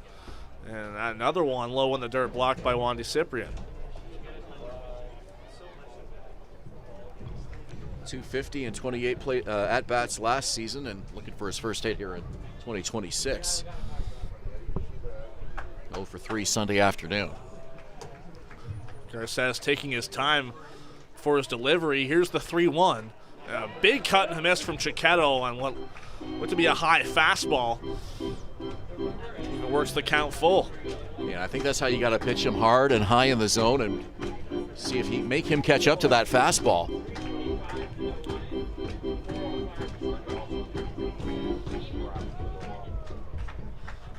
(3-2), 2 outs. Garces looking to get out of the fourth inning. Pitch. Called strike 3. Garces knew it as he bounces off the mound back toward the Barrie dugout. But the Maple Leafs are on the board. A leadoff home run by Dennis Day-Banning. It's 4-1 Barrie as we go to the bottom half of the fourth inning at Athletic Culture Stadium.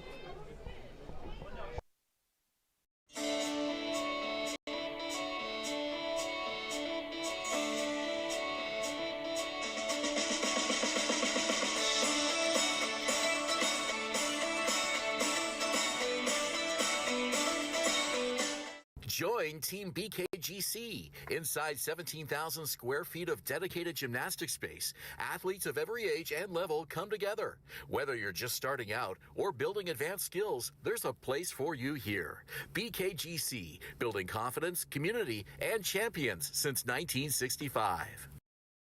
Visit Alliance Billiards and Sports in the northeast end of Barrie. A fun, friendly family environment offering pool, darts, karaoke, and live entertainment. Enjoy a large variety of delicious food and drinks on the patio. You'll come as a stranger and leave as a friend.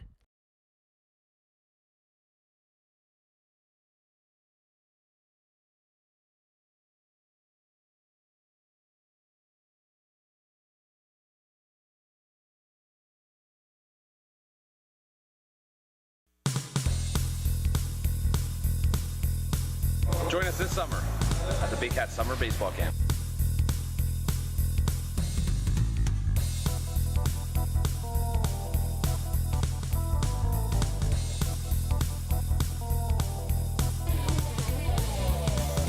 See you this summer.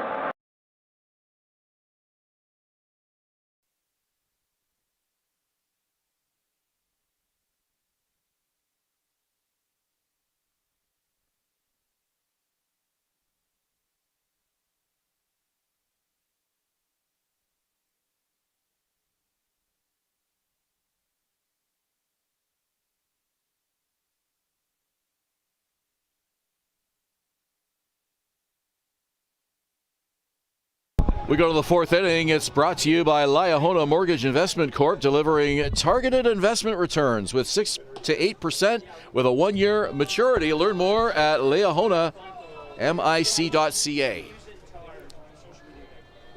That's Ben Davy. I'm Julius Hern. It's the bottom of the fourth inning. Nolan Macabroda leads it off against Mike Rebus. Sees a couple pitches low in the dirt to start off his second at bat. His first was what got everything started for the Baycats, a 2-strike home run. He launched to left center field, and Yasiel Puig had no choice but to watch it fly over his head. Another one inside. It's 3-0. You look at the power that's in this Baycat lineup and the fact that you can put a bat like Macabroda, number 6 in your order.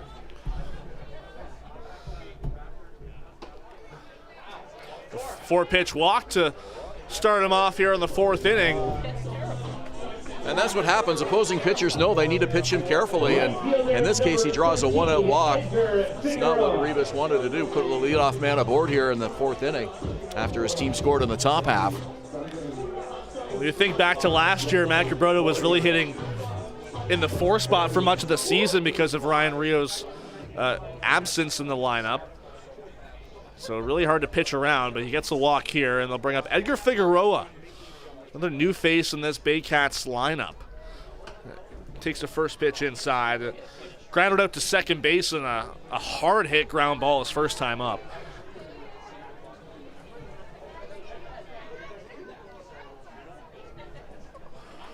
Rebus looks over to first. The 1-0. Slight offer from Figueroa, but it's called a strike.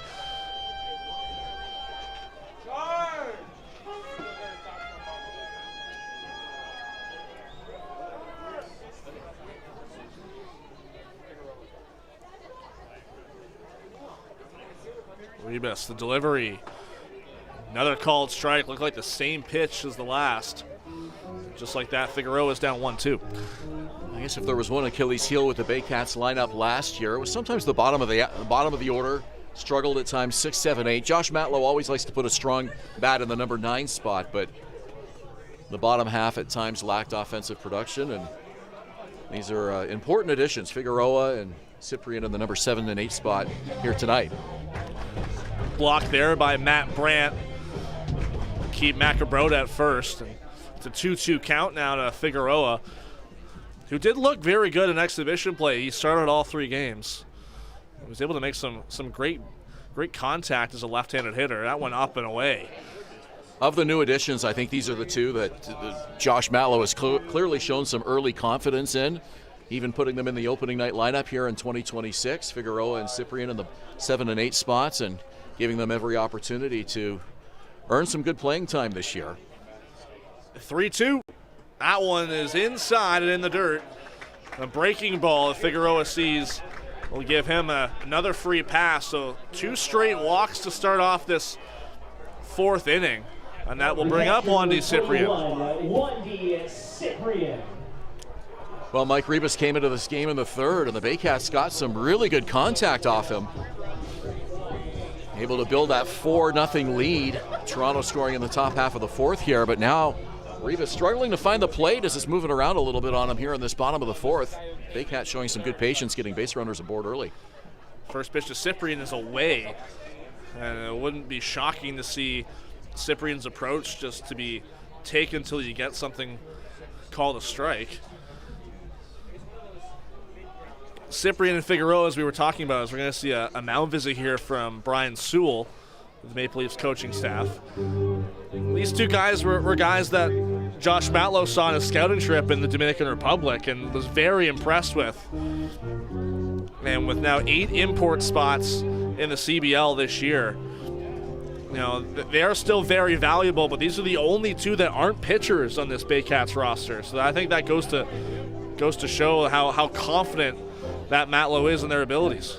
Yeah, Dominican pitching has really been the foundation of the import spots for Barrie in recent years, but now with 8 imports, that really gives you some options. Being able to put those international players elsewhere in your roster. And Cesar Rosado, the 1 import not back here in 2026, but 1-0 to Cyprian. That one's in the dirt again. And to think the last 2 years, the Baycats had the import limit was 4 when they won the championship in 2024. Last year it was 5. To think that they went into the finals not using one of their import spots in both of those years, I think is also very impressive. Popped up. Cyprian got the green light. Center fielder Dennis Day Banning will center underneath it and make the catch. That's the first out of the inning. The 2 fly balls off the bat of Cyprian, and Adam Odd, the number 9 hitter. Third baseman number 26. At Barrie's 2nd home run of the night in the 3rd inning.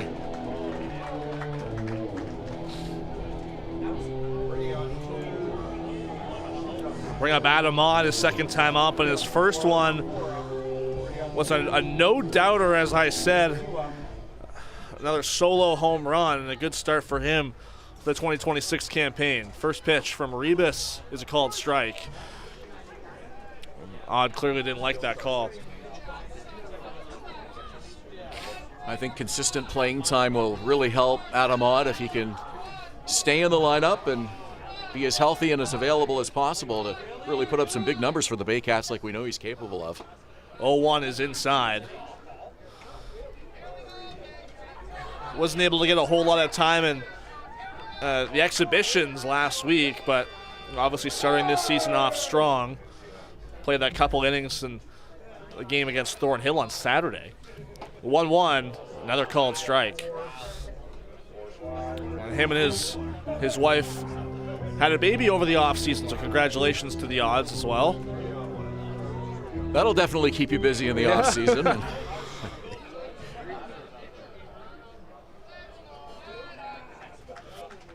1-2, 1 out. The pitch to Odd on the ground, a little short to the pitcher. And the play at first is made for the 2nd out. Yeah, he just swung over the top of that one and just pretty much chopped it right into the ground. Advances the runners, but with 2 out now, and it's back to the top of the order. So a big RBI opportunity here for the hot-hitting Kenise Ijo. We'll see. That might not feel like a productive at-bat if you're Adam Odd, but it very much is. Essentially, it works as a bunt. Now, 2 are in scoring position for the top of the order. So Odd getting his job done. Ijo sees the first pitch, swings right through it. Yeah, he's looking for something he can put in play here and try to bring those runners in, add to this 4-1 lead. Ejo struck out his first time, but had an infield single last inning. Rebus, the 0-1, breaking ball outside. Really not a whole lot of guys you can pitch around in this Baycats order, so if you're Mike Rebus, you look at the on-deck hitter, Brandon Hernandez, you don't necessarily want to face him. First base is open here. Pretty much got to give Ejo the best you got. Second and third, 2 out. 1-1 to Ejo, another big swing and miss from the leadoff man. Pulled the string on that one a little bit, unlike the first one that Ejo swung and missed at. Came right at him with a heat. That one had a little less on it. Noel McGarry, Brandon Hernandez on deck if Ejo can get something going here as he calls time. Be interesting to see how this lineup changes, if at all, with Ejo back in the top of the order now. This is a team that didn't steal a lot of bases last year. I think they were the second lowest stolen base total in the league. Did a lot of hit and runs, but with Ejo and his speed on the bases, we'll see if that kind of changes the makeup of this lineup a little bit, especially at the top of the order. 1-2. Bold take there from Ejo, but the call goes his way. 2-2.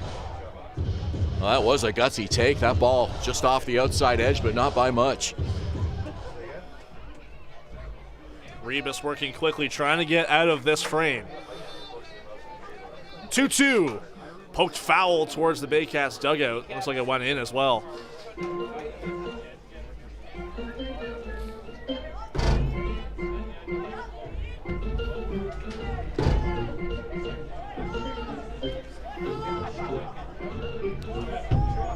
Edgar Figueroa at second, Nolan Macabrota at third. Another 2-2 from Mike Rebus. Ejo on the ground to short. Jordan Mandalay, the throw on to first is in time to retire Ejo and get out of the frame unscathed. But still, the Baycats hold a 4-1 lead as we go into the fifth inning, the season opener of the CBL Athletic Kulture Stadium.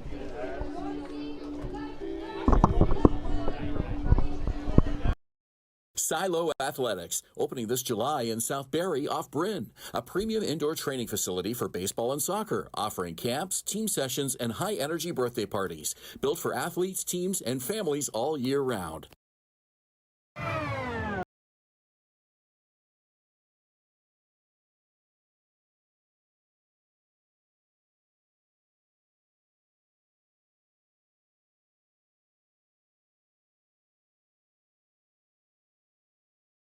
Sports in the northeast end of Barrie. A fun, friendly family environment offering pool, darts, karaoke, and live entertainment. Enjoy a large variety of delicious food and drinks on the patio. You'll come as a stranger and leave as a friend. Thinking about doing a renovation but don't know where to find the best prices and quality? Go to Reno Liquidation Depot, where you'll find vanities, flooring, toilets, exterior doors, and so much more.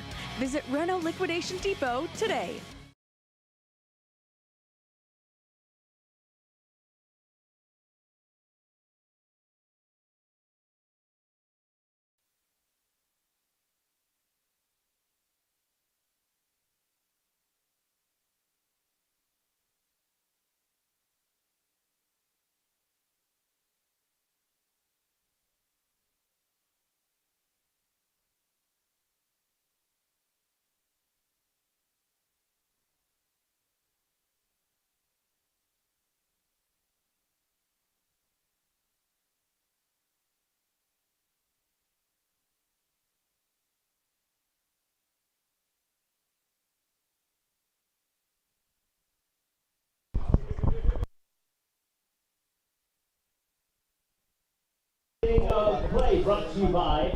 Fifth inning of play, Athletic Kulture Stadium with Ben Davy. I'm Julius Hern, and Frank Garces back on the mound for what could be his last inning of work tonight. Obviously, a lot of these import arms still getting stretched out. Brady Encarnacion, the right-hander, working in the Baycats bullpen as we speak. It'll be Matt Brandt yet again to lead off here in the fifth against Garces.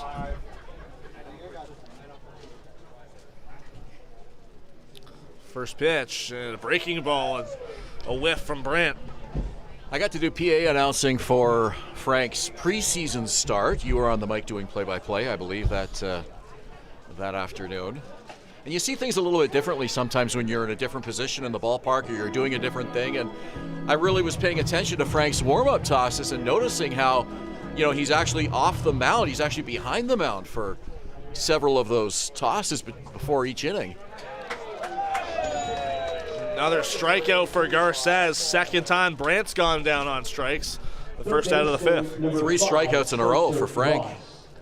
And a big one here to lead off the fifth. But one of those little things that I never really paid much attention to.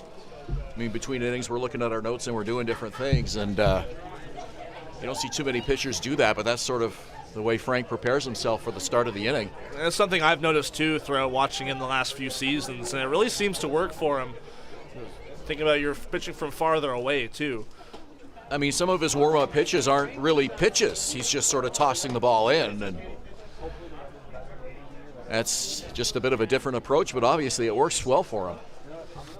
Spencer Ross is 0 for 2, and he takes that one in the dirt.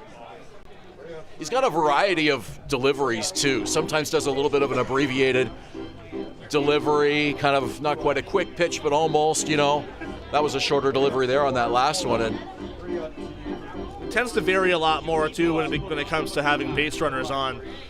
Him and Carlos Sano are very good at that slide step when runners are on. Here's the 1-1. That one's inside on Ross, 2-1. So I guess by taking those warm-up tosses behind the mound or just not even really pitching, just sort of throwing the ball in there, he's not giving the batters the advantage of being able to study him during his warm-up tosses, which a lot of hitters will do. It's kind of that mental side of the game where you're trying to deceive your opponent a little bit where you can. I wonder if that's a part of his mindset. In addition to it maybe just being a comfort thing for his own approach, but just not giving those hitters the edge to lead off the inning. Also, too, if you're picky about the way the mound is, you don't want to dig into it too much and having to constantly readjust it during play.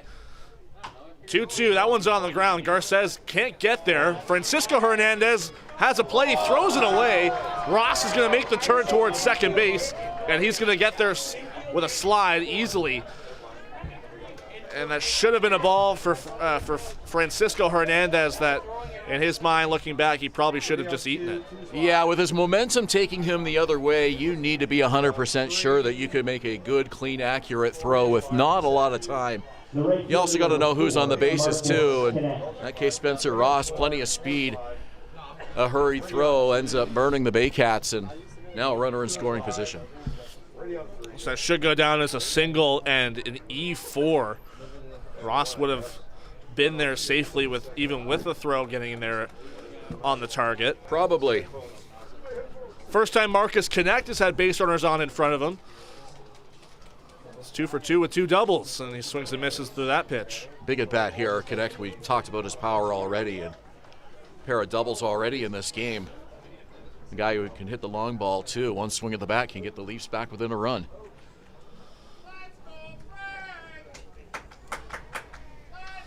(4-1) Baycats here in the fifth. Garces looks back at Ross, and the pitch is low to Connect.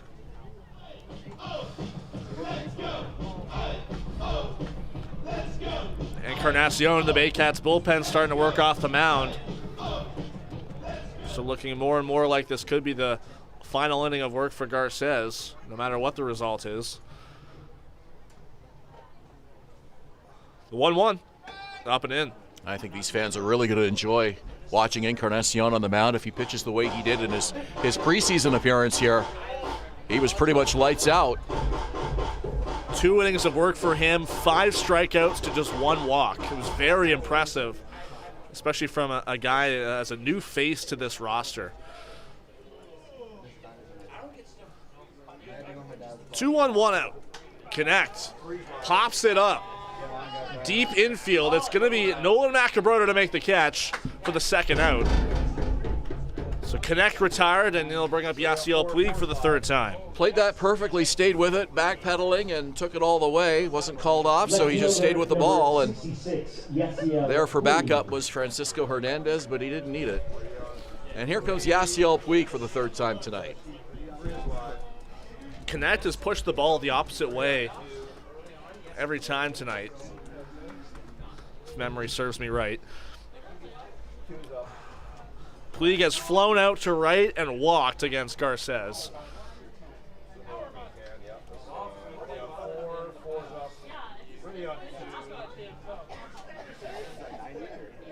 As he steps in for the third time. Garces with the pitch. That one's away. Well, May 26th is a date that will be a big one for Puig. He's facing some very serious convictions from U.S. federal authorities. It's been talked about an awful lot in the news, and I know Yasiel is very optimistic, according to his lawyer, that he'll be able to clear his name and put everything behind him. Let's use another pitch outside. It's 2-0. Tried to talk to Yasiel Puig before the game. We were hoping for a pregame interview, but Leafs GM Dennis Bailey came up and basically told us that Puig is not doing pregame interviews, and they just want him to focus on baseball and not have any distractions right now. Most I got from him, I just wanted to go up and say hello, which I was able to do during batting practice. So we'll see what happens on May 26th. I know people are going to be watching and following this story very carefully, but the allegations are serious. Obstruction of justice, lying to federal investigators. There was an investigation into a sports betting operation, and Puig himself was not under investigation, but he was interviewed. 3-1 now to Puig. And so his defense team argues that he cooperated fully with the investigation and blamed the language barrier for some of his answers, and that's why he's hoping to get the charges dropped or reversed, but as of right now, federal prosecutors are asking for 18 months in prison. It's definitely a scary sentence as he takes a second walk from Garces. And he is also expected to be in the lineup in the Maple Leafs next game on Sunday. I was a little confused and just surprised when the Leafs GM came up to me and said Puig wouldn't be doing the interview, because the first thing I did was I went to Leafs manager Rob Butler and I just said, hey, do you mind if we have a chat with Yasiel Puig once he comes out of the clubhouse? And Rob was like, yeah, sure, talk to him all you want. Like, he said, can you ask him how long he's staying? That's what Rob wanted me to ask him. I said, yeah, sure, because nobody really knows. First pitch to Kyle pops is a called strike. But it seemed like the interview was going to be a go, and we were there ready to record him and ask some questions and just give him a chance to talk about not only his on-the-field performance, which has been very impressive so far here in the CBL, but broken bat on the ground. Francisco Hernandez routine play to first, and that'll end the inning. And that'll do it for Frank Garces, his signature celebration as he walks off the mound back toward the Baycats dugout. And he gets out of a jam there. 4-1 Barries. We head to the bottom of the fifth inning, Athletic Culture Stadium. Danielle May Real Estate, supporting the Barrie Baycats and ready to help with all of your real estate questions. What is your home worth? Should you sell now or wait? Danielle is dedicated to your success. The next time you think real estate, think Danielle May.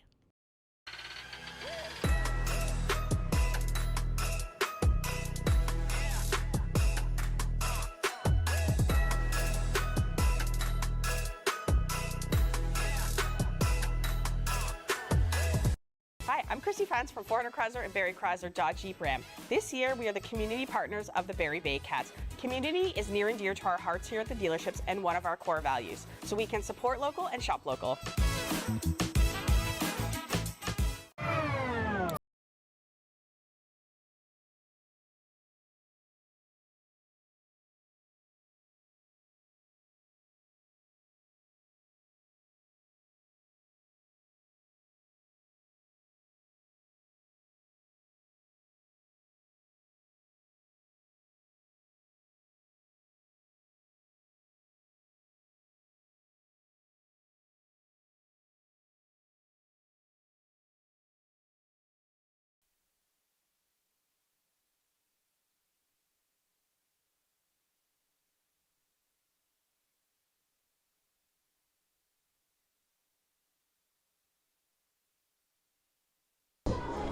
Bottom of the fifth inning is brought to you by One-Eye Jack Barrie. Bring your same-day Baycats tickets before or after a game and get 10% off your bill.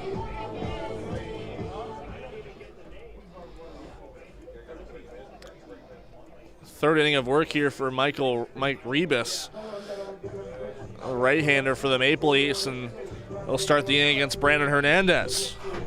At bat for the Baycats, shortstop number 11, Brandon Hern. Julius Hern along with Ben Davy. It's 4-1 Barrie. Each team with 5 hits so far in this one. First pitch to Hernandez is outside.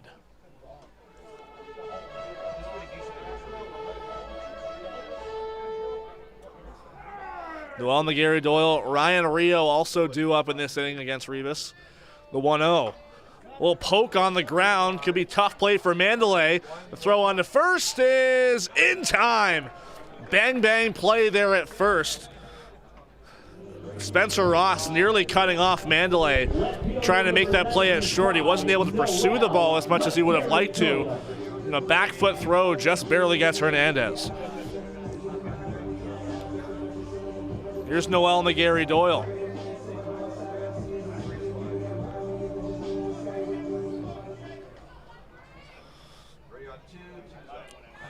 First pitch from Rebus is fouled off.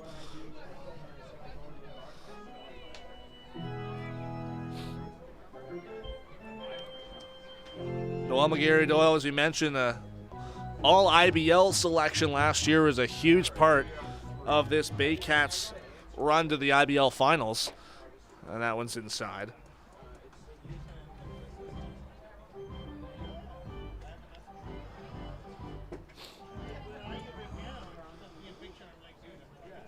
One from Rebus in the dirt, and calling for a swing. From up here, it didn't look like Noel McGarry Doyle went around, but home plate umpire Ryan Jackson believes he did. Don't talk to Josh. Don't care. Take care of ourselves first. 373 average last year for McGarry Doyle, 5 homers, 23 RBI. He fouls another one off.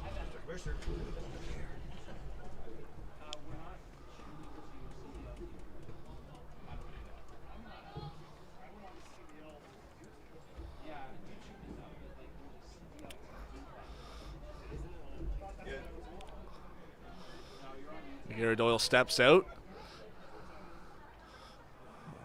Seems like Rebus is quickening his delivery in this inning. And that one is inside a breaking ball. 2-2, and there's Ryan Rio waiting on deck.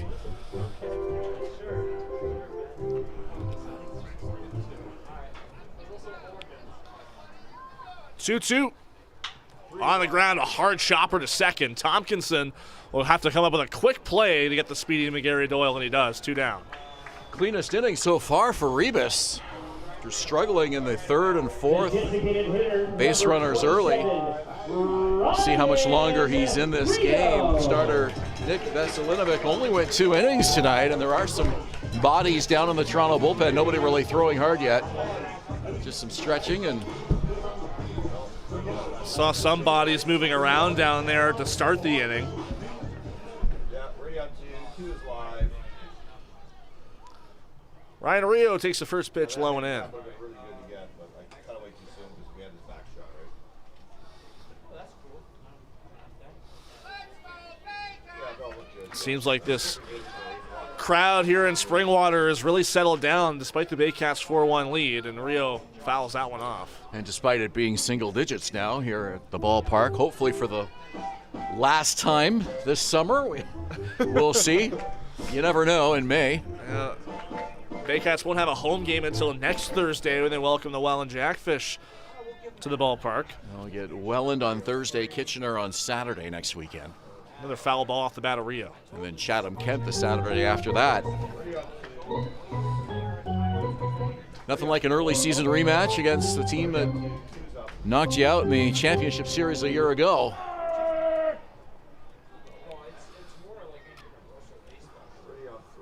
Rebus with the 1-2. Fouled off again.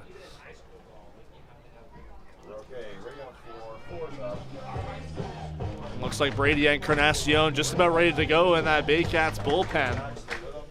We also see Oscar Moreta down there stretching a bit.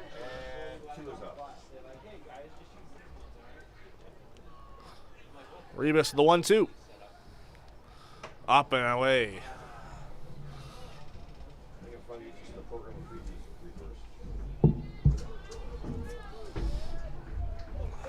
Francisco Hernandez on deck.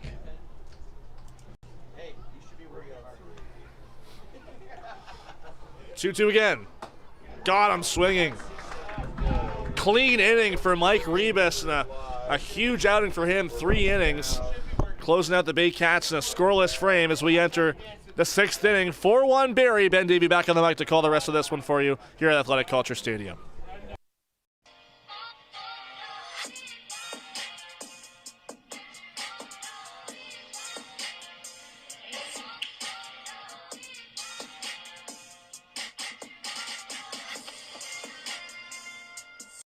Silo Athletics, opening this July in South Barrie off Bryn, a premium indoor training facility for baseball and soccer, offering camps, team sessions, and high-energy birthday parties, built for athletes, teams, and families all year round.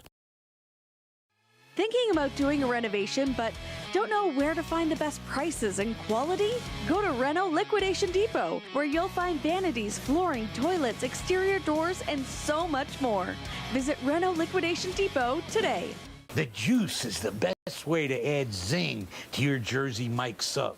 Real red wine vinegar and olive oil blend. And I like a lot of juice. Pour it on. Go ahead. Go on. I can take it. Step up to the plate at Park Place. The latest fashion, delicious dining, exciting entertainment. Hungry after the game? Stop by one of their patios or grab a sweet treat for a grand slam of flavors to satisfy every craving. Park Place, where every visit is a home run.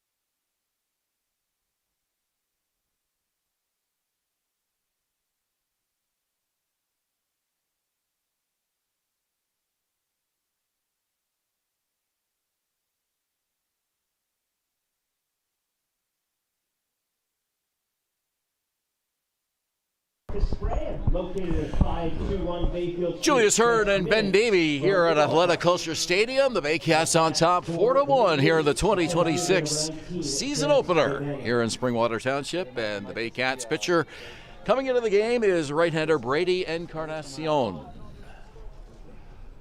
Frank Garces throwing 95 pitches tonight through 5 innings of work, in line for an opening night win here against the Toronto Maple Leafs. The always dangerous Dennis Day-Banning leading it off here for Toronto in the 6th inning. Encarnacion with a fastball high. The tall right-hander stands 6'3". Another Dominican pitcher for Josh Matlow and the Barrie Baycats, one of the new additions.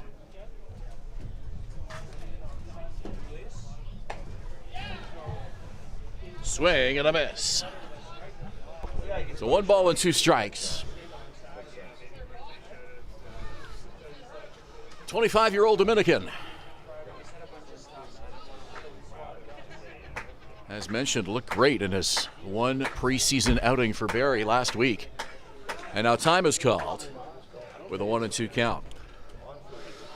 I think that as late as 3 years ago, he was in AAA in the Marlins organization. One of the most highly touted prospects in that farm system.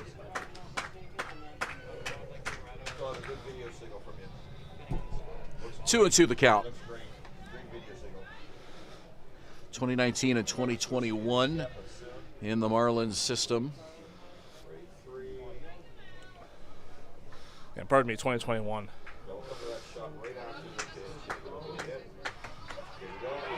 And he got him. First strikeout as a Baycat, 1 down in the inning. Day-Banning not happy with the call, and maybe had a couple words for open umpire Ryan Jackson there, but this is what we saw from Encarnacion quite a bit in the exhibition. Well, if there was one thing the Baycats pitching staff may have been lacking last year, it was arms and middle relief, and it always seems to be a nervous part of that ball game, just sort of bridging that gap from the starters who had been going very deep for Barrie. A trio of Frank Garces, Juan Benitez, and Cesar Rosado, who was here last year, not with the 2026 club, but three arms that could go really deep, and then just trying to get it to the back end of the bullpen seemed to be a challenge at times. Brady Encarnacion, certainly a guy who looks like he could step in and fill that role. Well, it's the kind of value that he brings to this roster, and the bullpen might vary throughout the year depending on games being on back-to-back nights in some cases, but he's really going to be an anchor to set up Carlos Sano in late innings, I think. Fastballs outside, 1-2. One out, we're on the sixth. It's 4-1 Barrie. So you join that camera down there? Oh, that's good. Glad to hear it. Mandalay, 1-2. Yeah. This is stressful. 3's up. And a soft liner to short. He gloved it on the fly. Wasn't sure if he short hopped that off the dirt, but a clean catch. And there's 2 down. 3's still alive. Coming to 4. 4's up. That looks good. I like that. Second baseman number 22. Cooper Tompkinson will come to the plate for the third time. He was hit by a pitch and struck out looking, so he's looking for his first hit of the season. 2's live. As I mentioned before, Tompkinson, a Barrie kid making his pro debut against what could have been maybe a childhood team of his. He was telling me pregame, went to a lot of Baycats games growing up, and this is kind of a regular sight from him, and a little bit surreal that he gets to make his pro debut on this diamond. 0-1 the count to him here. See, he keeps that weight forward in the batter's box, almost standing on the tiptoes. Really kind of leaning into the plate with that stance.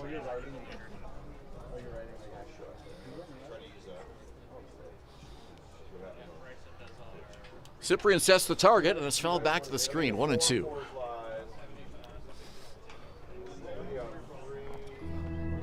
Wonder who his favorite Barrie Baycat would have been when he was coming here and watching the team. Yeah, I thought about that. I didn't ask him that when I spoke to him pregame, but might have been Ryan Rio. It might have been, yeah.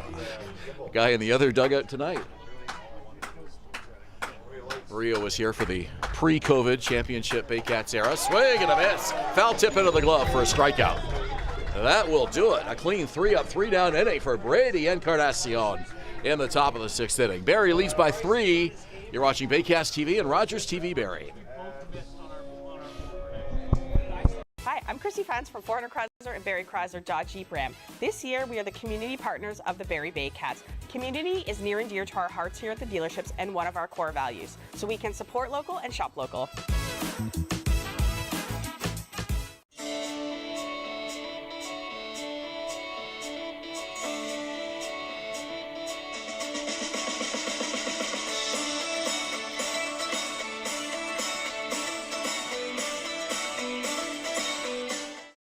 Join Team BKGC. Inside 17,000 square feet of dedicated gymnastic space, athletes of every age and level come together. Whether you're just starting out or building advanced skills, there's a place for you here. BKGC, building confidence, community, and champions since 1965.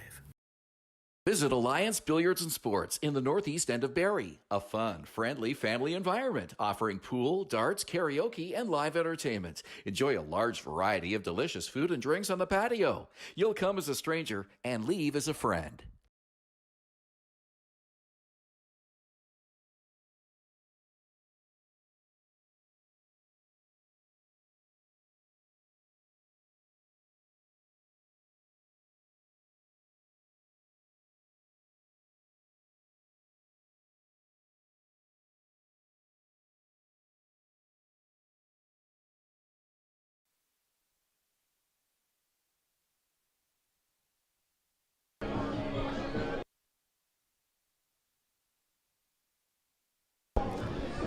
bottom of the 6th inning, and it's brought to you by Pure and Simple, the better breakfast brand located at 521 Bayfield Street, just minutes from the stadium. As Francisco Hernandez comes to the plate, just want to let our viewers know, when you come to a Baycats game this season, be sure to bring a few extra bucks and pick up a copy of the 2026 official program. It is outstanding. Again this year, a tremendous job by Sam McCoy and our entire media team putting this together. 56 pages, full color.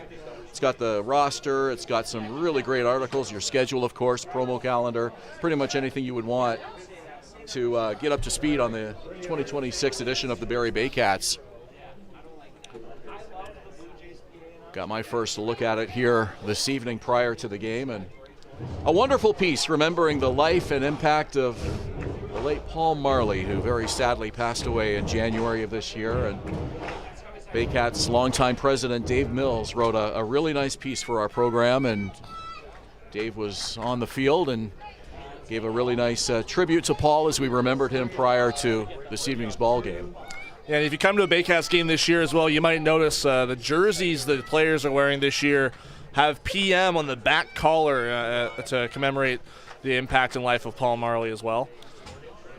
Paul was one of the owners of this franchise and vice president, and really a legend here in Barrie, just in terms of not only sports but other off-field community endeavors, and dedicated much of his life to coaching young people and athletes, and really will be fondly remembered for many, many years here in this community. And some sad news that he's no longer with us, but the legacy remains. So you'll definitely want to read that. That's on page 9 of the program, and some other really good information as well. This one chopped on the ground, handled by Mandalay. The throw over just in time, and they get Hernandez for the first out of the 6th.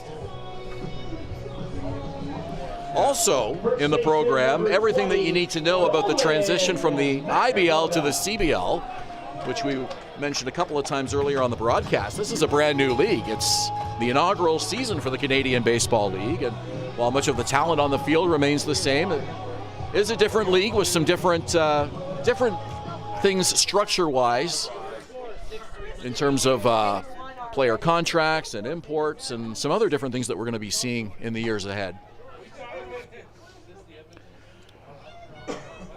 All the more reason to get your program too at the ballpark, because it will commemorate the first year of professional sports in Barrie. And I think that's another key takeaway of what this game means to the community as well. Did you know that our names are in the program? Page 5 it mentions the broadcasts, and I mean, this is kind of cool. Not only can you watch the games on Baycats TV on YouTube and Rogers TV, but the all-new CBL TV app. Be sure to download that on your wireless device. The games are also on Roku, Fire TV, Apple TV. So there's all kinds of ways you can follow the Baycats this season. There's the feet to the pitcher covering and 2 quick outs here in the 6th. Edgar Figueroa will come to the plate. Right fielder number 13, Edgar. Best of all, it's all still free. So live broadcasts and just a number of new ways that you can watch the game on various platforms, which is really great. Boy, we've come a long way from the days of conventional rabbit ears television, haven't we? Yeah. Like 8 different ways they can watch our broadcasts now. That's really something. Yeah. Really seems that YouTube was, might still be the most popular, but it's nice to see all the different ways that people are going to be able to watch the games and follow the team, follow the league this year. It's been really great to see the transition. As heavy of a workload that might be, I think it's gone really well so far. Swing and a miss. 1-2. As far as the game itself, I mean, as a fan, from a viewer perspective, not really a lot of changes. It's the same great competitive baseball. They are hoping that the talent level will be broadened and augmented somewhat by, giving these players professional contracts. This one lined to left field for a base hit. So perhaps being able to attract some players that might not otherwise consider the previous iteration of this league. And they've really done a lot to try to honor and enshrine the rich history of the Intercounty Baseball League, which has been around since 1919, I believe. So it's a lot of history there that you certainly don't want to lose with transition to a new league here. First CBL hit there for Edgar Figueroa, by the way.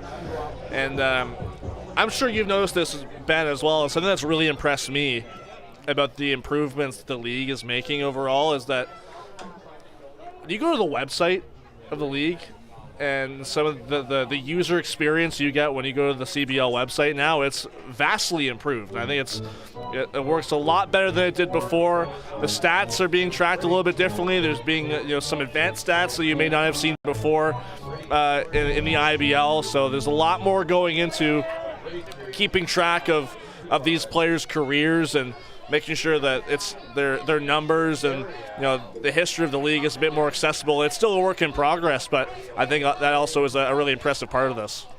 Yeah, I think there was a sense that there definitely needed to be a bit of modernization as far as the way that fans are able to follow the league and keep track of players, and some of the things that you mentioned there with the website, certainly a big part of that. But boy, I tell you, the one thing that I think is going to make the biggest difference from a fan perspective is that pitch clock once they finally get it installed and running. Just to pick up the pace of these games a little bit. Yeah, it is heartbreaking to see, like on the Thursday night, especially when there's, some of the kids have to go back to school tomorrow morning. It's heartbreaking to see when the game is really tight in the ninth and fans leave. Fly ball to center field, and that ball is going to drop. It's against the base of the fence. And a run will score, and that's going to be a triple for Londi Cyprian. Edgar Figueroa crosses home plate. It's a 5-1 ball game. That's the deepest ball we've seen off his bat this season. Well, the ball just kept carrying and got off the base of the wall, and for a catcher, Cyprian has great speed. He's a young player and someone that Josh Matlow is obviously really excited about, as Mike Rebus is going to give the ball to manager Rob Butler. We're going to see a pitching change here. He had retired 8 in a row prior to that single by Figueroa, and then the RBI triple by Cyprian. As the Leafs will go to the bullpen here in the top of the sixth inning, bottom of the sixth inning. 5-1 Baycats. We'll be right back. You're watching Baycats TV and Rogers TV Barrie.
Leafs go to the bullpen again as Adam Aude comes to the plate with 2 out and a 5-1 Barrie lead. Runner at third. New pitcher in the ball game for the Maple Leafs, right-hander Frankie Golko. American import, it's his CBL debut. He played his college ball at Salem University, a Division II institution. There he was teammates with fellow Maple Leaf Benjamin Sidorenios, but just coming in earlier this week from Arizona. Driven to left field, that's a base hit, and another run will score. Cyprian is in. RBI single for Adam Odd. Second RBI of the game for the number 9 hitter tonight, and Barrie adds on another one. 6-1 Baycats. Strong 2-out approach there from Adam Odd. He saw the first pitch so well out of the hand of Golko and shot into the opposite field. We're talking in the commercial break about all these new arms on the Toronto Maple Leaf pitching staff, and we're going to get to see plenty of fresh faces here in 2026. It appears only a couple of really key returning pitchers from a year ago, and the addition of Yadier Martinez is certainly a big pickup for them. But Luis Florentino, Wilhenis Alvarado, Alex Lanigan, you mentioned, and that's pretty much it from last year's pitching core. Yeah, I know Sidorenios, as I mentioned, he was a two-way player a little bit, pitched a few innings last year, but not expected to see him tonight. I'm not too sure. 0-1 pitch, fouled over the screen. Then again, even Sidorenios was playing mostly, as a position player. So yeah, like you were saying, Ben, this is a vastly different Toronto pitching staff from last year. And you even look at a guy like Florentino, he hasn't even arrived yet. I mentioned earlier that some of the issues getting some of the imports into Canada. 0-2 pitch, swing and a miss. The ball down to first, and there it is. That'll do it.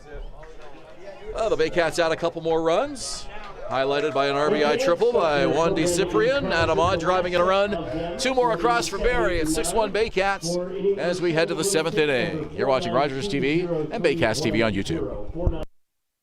Hi, I'm Chrissy Fans from 400 Chrysler and Barrie Chrysler Dodge Jeep Ram. This year, we are the community partners of the Barrie Baycats. Community is near and dear to our hearts here at the dealerships and one of our core values, so we can support local and shop local.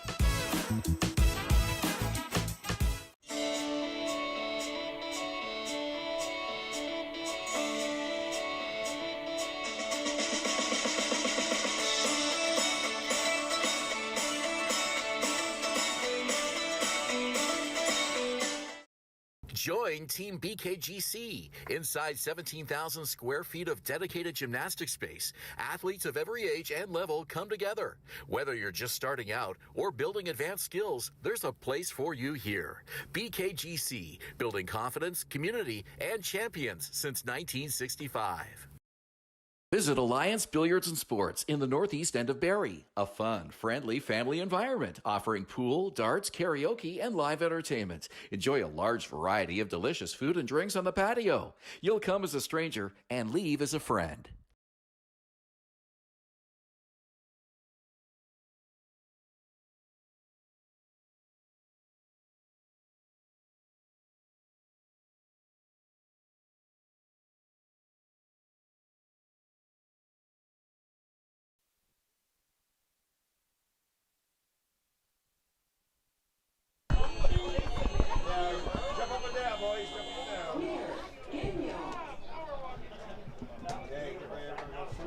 The 7th inning of play is brought to you by Wild Wing Barrie. Go ahead, Baycats.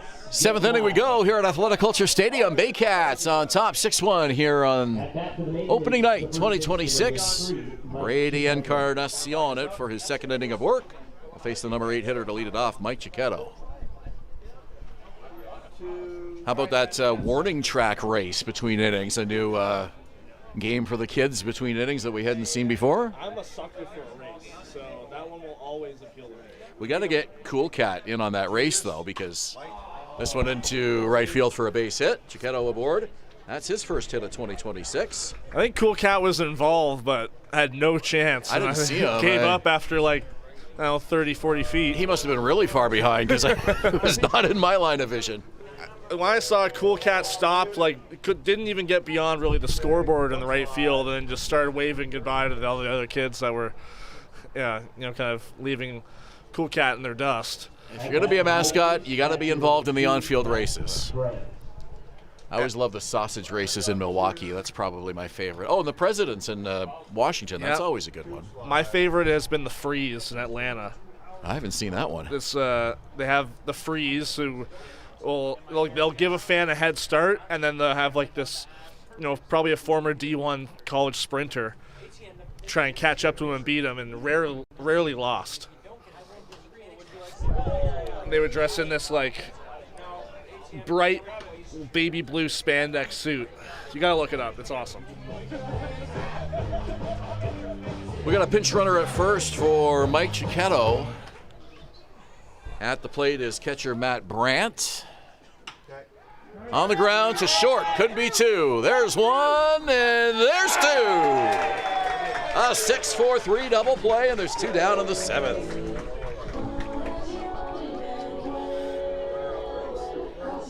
That was Kirk Gibson pinch running, by the way. What a baseball name. Third baseman, number 5, Spencer Ross. Spencer Ross, the leadoff man. 1 for 3, coming off his 2 for 4 afternoon on Sunday. All right, ready, choose live. Ready. Activity in the bullpen.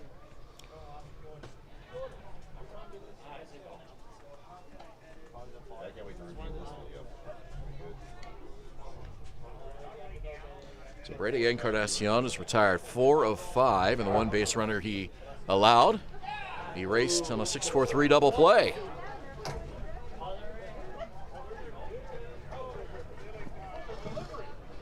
Well, we already mentioned it, but you think about the asset of having a middle reliever like Encarnacion has shown us early on here and what that can do for this Baycat club. Well, so he's used to being a reliever in Mexico too, right? So I think that's also a key to why that he might fit into this role really well. He has starting experience, but I think he's more of a guy that is used to coming into a game, not as warm as starting pitchers would like to be on any given day. Called strike, 2-2.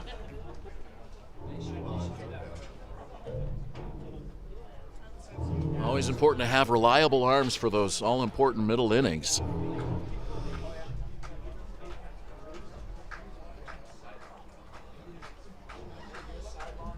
Here's the pitch. And Monty Cyprian wanted that. He thought he had it. 3 or 4 steps to the dugout, and Ryan Jackson calling that one just off the plate. It's now 3-2. I'm curious if Cyprian maybe held that in place a little bit or tried to frame it. He might have gotten the call he wanted. Maybe he was really quick to get up out of the crouch there. 3 balls, 2 strikes, 2 outs. Called strike 3. Ross is frozen on that 3-2 pitch. And down go the Leafs in the 7th. It's stretch time here at Athletic Culture Stadium. Barrie on top by 5. Danielle May Real Estate, supporting the Barrie Baycats and ready to help with all of your real estate questions. What is your home worth? Should you sell now or wait? Danielle is dedicated to your success. The next time you think real estate, think Danielle May.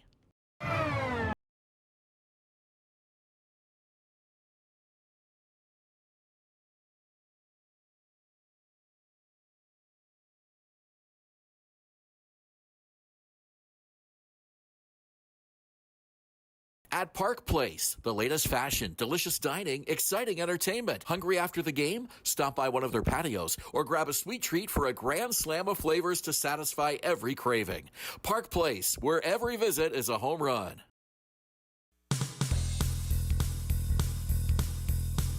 Join us this summer at the Baycats Summer Baseball Camp.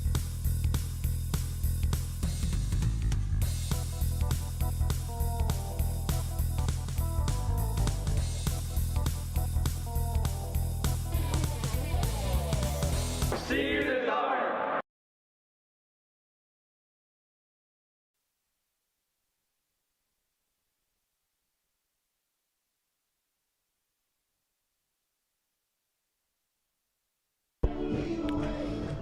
The 7th inning is brought to you by Wild Wing Barrie. Go ahead, Baycats, get wild.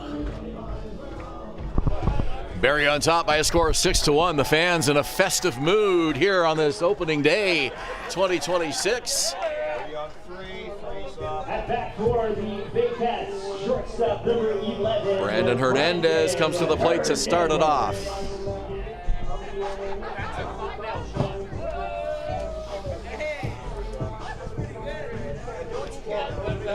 That's the shot.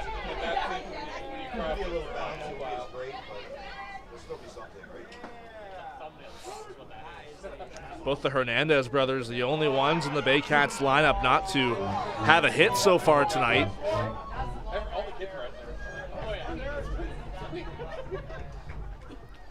Baycats are in London tomorrow. The Leafs off after tonight until Sunday.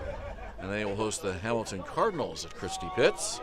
2 o'clock game in Toronto. To right field.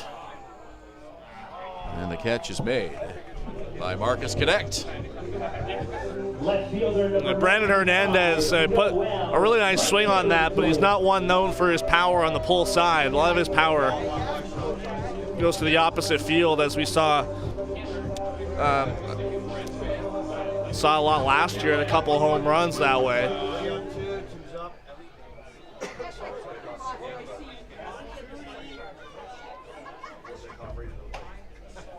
Pitch is high and away. Noel McGarry-Doyle, 1 for 3.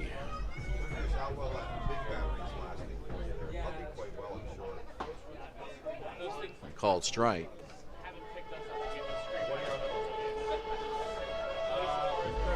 We mentioned the IBL champion, Welland Jackfish, here for a rematch with Barrie on Thursday next week. Get your tickets online, barriebaycats.com. That'll be an exciting game. And then the Kitchener Panthers here on Saturday. And I wonder if there'll be any bad blood spilling over from the Rangers-Colts OHL final that might, kind of carry over to the Panthers and Baycats this year. We'll have to see. Question.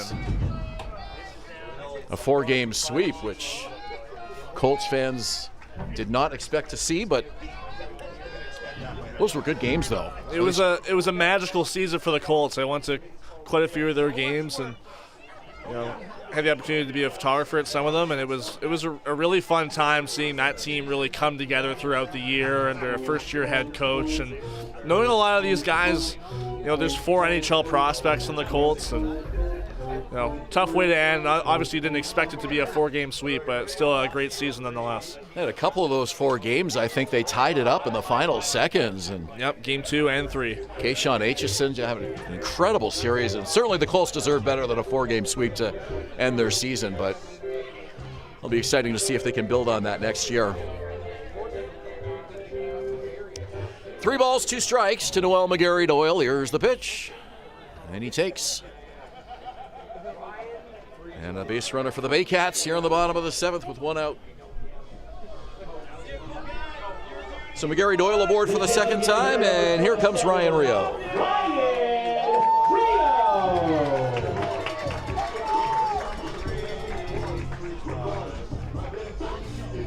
Seems like every time that Rio's come up to bat this evening, it's really kind of put a spark in the crowd. Well, they absolutely love him here in this city. He's a big part of this community. Barrie boy, been here a long time.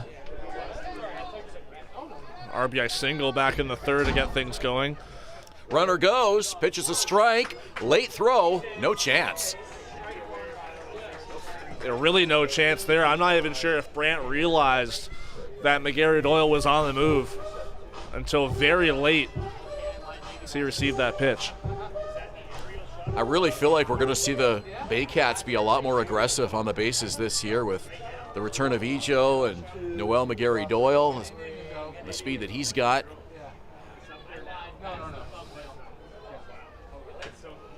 Well, if you think about it, last year, Francisco Hernandez, who's on deck, he led the team in stolen bases, and he had maybe half a dozen.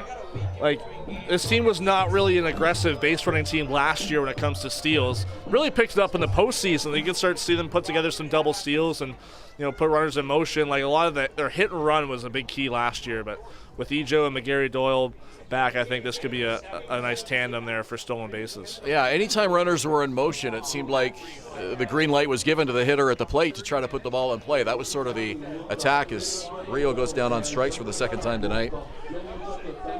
They were aggressive on the bases in terms of, going 1st to 3rd, that type of thing, but not a lot of just straight steals, which we did see a lot of from the Baycats 2 years ago.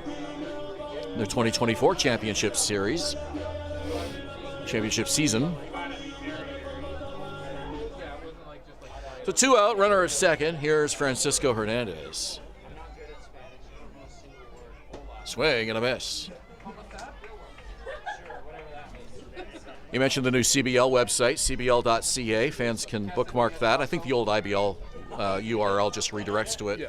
But also wanted to give a quick plug to Mark Perret's podcast, the Change Up podcast. I think it was formerly called Inside Pitch. Yeah, it's called the CBL Change Up. The CBL Change Up, and you and I had a chance to join Mark a couple weeks ago to preview the Barrie Baycats 2026 season. And you can check out pretty much all. I think they were able to cover all 9 IBL teams with that preview, so get a chance to hear some of the different announcers from around the league and insiders. That one bounces away from Brant. He has no throw. Down to third goes Noel McGarry-Doyle.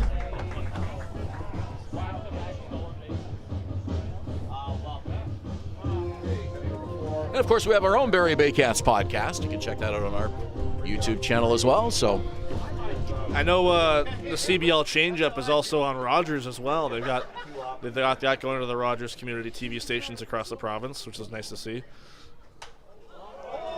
Hot foul. Mark wanted to do a jersey bet with us. I don't know if you heard about this. this. No, I didn't hear about Yeah, this. he sent me a message. I guess I didn't respond. By the time I responded, the series was over. But he was like, "We'll wear a Colts jersey if the Colts win, and you guys wear a Rangers jersey on our CBL broadcast, right?" And I didn't get around to getting back to him. And next thing I knew, the series was 3-0, and I was like, "No, we're not taking that bet."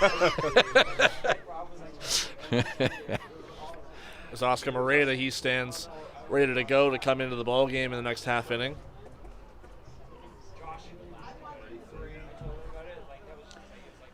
Frankie Golko with a pitch. Hit on the ground, left side. Picked up with the shortstop, Mandalay. Long throw! Got him! What a play by Mandalay. A shortstop to end the inning. Well, the Baycats unable to add to their lead. It's still 6-1 Barrie. We've played 7 here at Athletic Kulture Stadium in Springwater.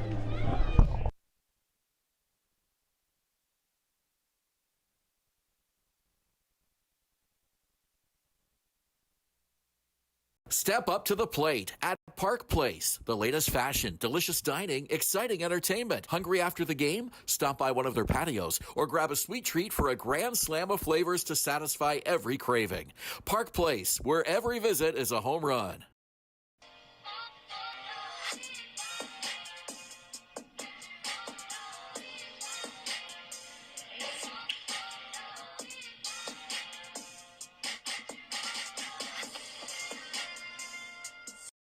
Silo Athletics, opening this July in South Barrie off Bryn, a premium indoor training facility for baseball and soccer, offering camps, team sessions, and high-energy birthday parties, built for athletes, teams, and families all year round. Thinking about doing a renovation but don't know where to find the best prices and quality? Go to Reno Liquidation Depot, where you'll find vanities, flooring, toilets, exterior doors, and so much more. Visit Reno Liquidation Depot today. The juice is the best way to add zing to your Jersey Mike sub. Real red wine vinegar and olive oil blend. And I like a lot of juice. Pour it on. Go ahead. Go on. I can take it.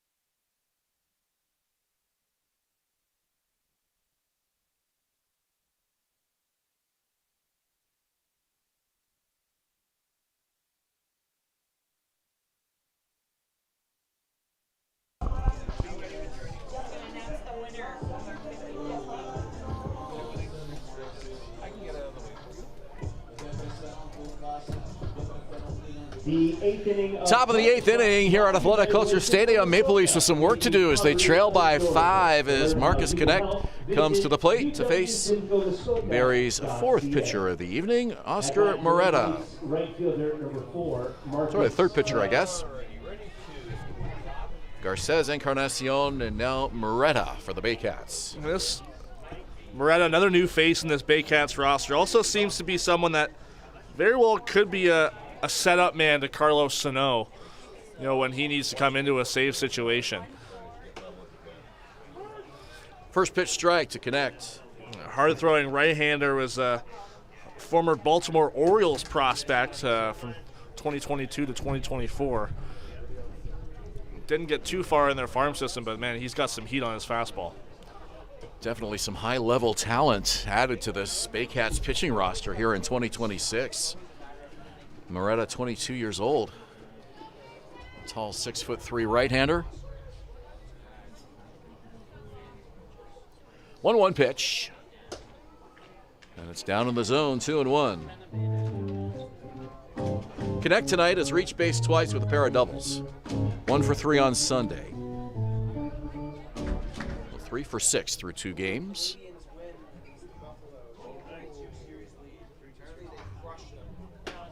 Way outside, 3-1.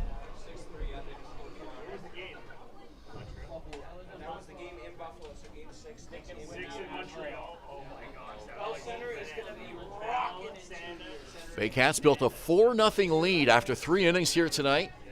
Added a couple more, and Toronto only able to get on the board once so far. A solo home run by Dennis DeBanning. That has been it. And a leadoff walk to Marcus Connect, and look who's coming up.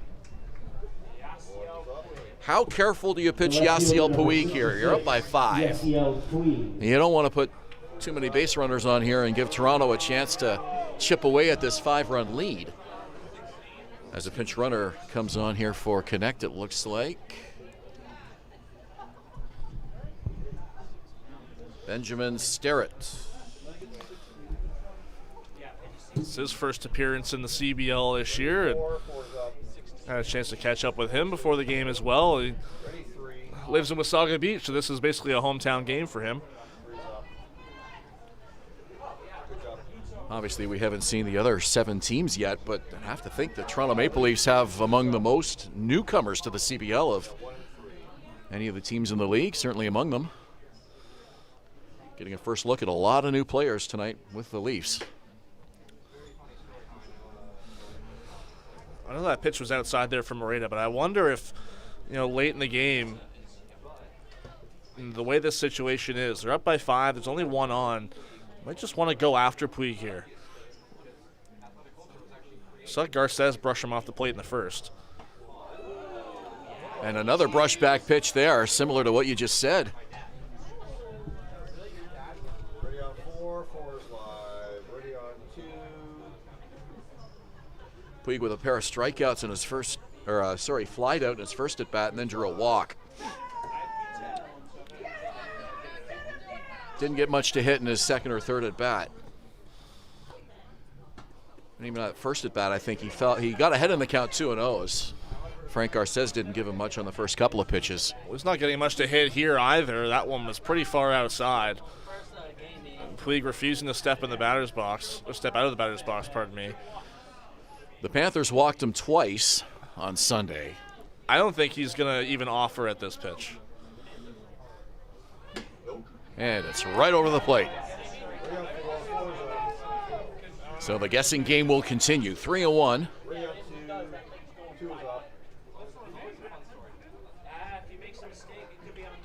Gotta believe he's going to see something good here now. We'll see. Here it comes. Fouled off, and now it's a 3-2 count. We saw Frank Garces earlier on this game get down 3-0 to Puig once or twice and battle back to a full count.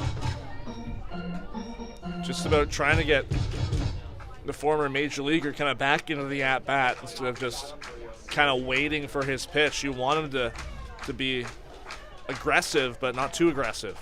Swing and a miss! Down goes Puig. First strikeout for Oscar Moreta as a Baycat, and what a big one that is. So how about that? You strike out a former major leaguer for your first CBL strikeout. I mean, he really went after Puig in that at-bat. He's tried to stay away from him early on, but once he got a couple strikes in his favor, he was going to bring the heat, and he sure did on that last pitch. And that's Puig's first CBL strikeout. Nice play by Hernandez, and slipping and falling was Pops. And they get him at first.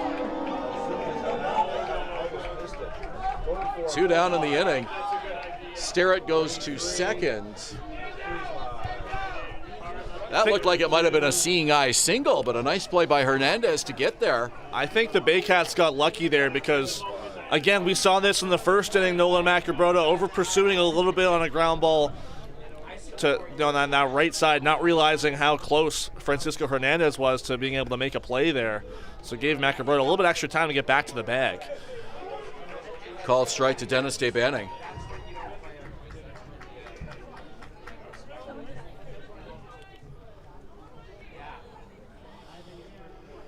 Six runs, 8 hits for the Baycats. 1 run, 6 hits for the Maple Leafs.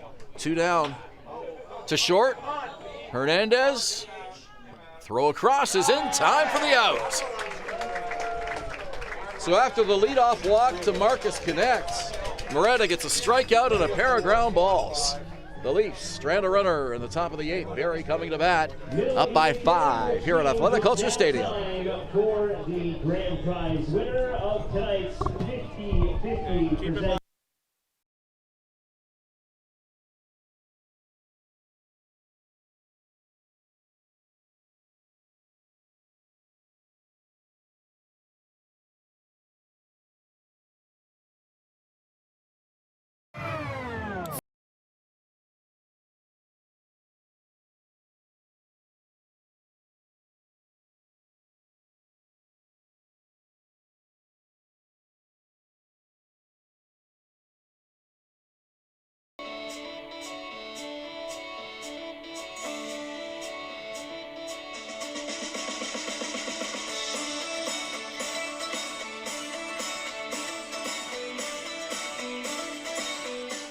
Join Team BKGC. Inside 17,000 square feet of dedicated gymnastic space, athletes of every age and level come together. Whether you're just starting out or building advanced skills, there's a place for you here. BKGC, building confidence, community, and champions since 1965. Visit Alliance Billiards and Sports in the northeast end of Barrie. A fun, friendly family environment offering pool, darts, karaoke, and live entertainment. Enjoy a large variety of delicious food and drinks on the patio. You'll come as a stranger and leave as a friend.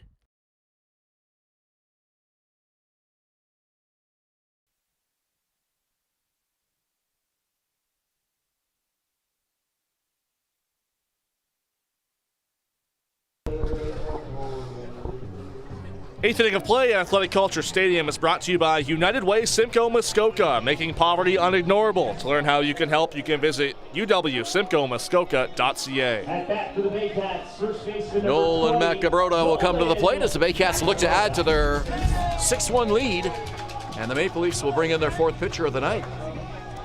It's Benjamin Sidorenios making his first appearance of the season. Played a bit as a two-way player last year with the Maple Leafs. Only made 2 appearances on the mound, but a 1-0 record to show for it in 4 innings. 1 strikeout to 4 walks. Macabrota 1 for 2 tonight. Got Barrie on the board with a solo home run in the 2nd inning. Off starter Nick Vasilinovic. To short. Picked up by Ross. The throw overs in time for the out. Yeah, there is a few defensive changes to know. I think last inning we missed it, but Jacob Bonzon came in as short for Jordan Mandalay. And now he moves over to third base. Spencer Ross at short. First base now is Kirk Gibson. He came in to pinch run for Mike Cicchetto. And now Ben Starrett is in right field after he came in last inning to pinch run for Marcus Connect.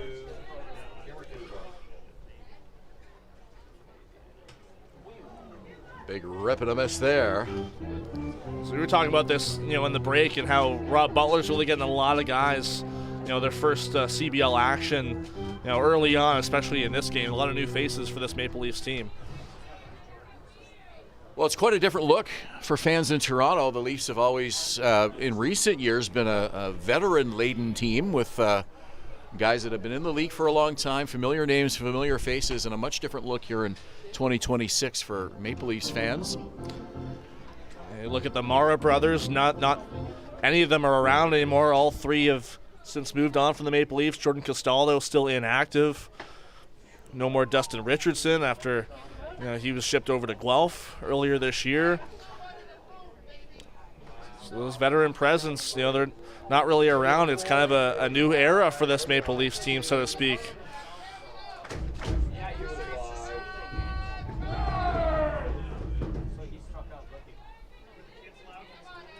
1-2 pitch on the way. And they count 2 balls and 2 strikes. With a younger team and fresher faces, it might kind of create a bit of a different dynamic with this Leafs club, that maybe they can jump out to a really strong start, which is something that I know some of the older veteran clubs kind of struggled with. Sometimes they're a little bit slow out of the gate, and it took a while to sort of get the oil going, as Rob Butler would often say, and then they would finish strong, but sometimes it took a little while for them to get that momentum early in the season with the older players. And I wonder if that'll be any different now with this younger group.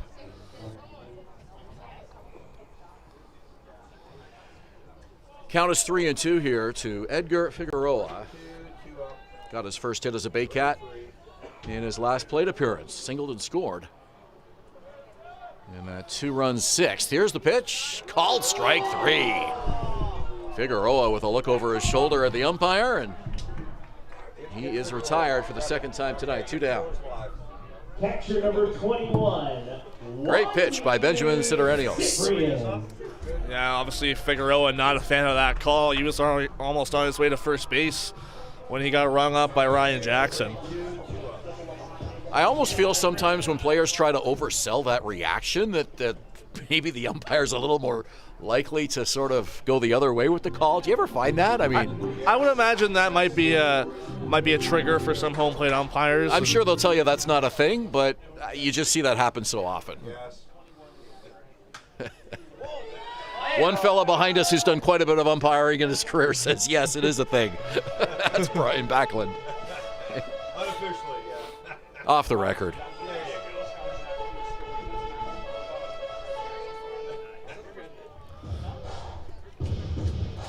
Been really impressed with Wandy Cyprian so far. He only have 1 hit to show for his night so far, but it was an RBI triple, and he's hit the ball deep all 3 times he's been up. A couple flyouts, and he's sprayed it all over the field, left, right, and center. Chopped foul. One thing we won't be seeing in the CBL, for those who might be wondering, is video review on balls and strikes. That won't be happening. Are you a fan of the ABS challenge system? I think it's being used at points in the game that really don't matter. That's what bothers me about it. I mean, I don't know how you change that, but that'll do it. So a 3 up, 3 down. Bottom of the 8th for the Baycats, and Benjamin Sidorenios keeps this a 5-run game. Last call for Toronto now in the top of the 9th inning. Barrie on top. Opening day 2026. Silo Athletics, opening this July in South Barrie off Bryn, a premium indoor training facility for baseball and soccer, offering camps, team sessions, and high-energy birthday parties, built for athletes, teams, and families all year round. Step up to the plate at Park Place. The latest fashion, delicious dining, exciting entertainment. Hungry after the game? Stop by one of their patios or grab a sweet treat for a grand slam of flavors to satisfy every craving. Park Place, where every visit is a home run.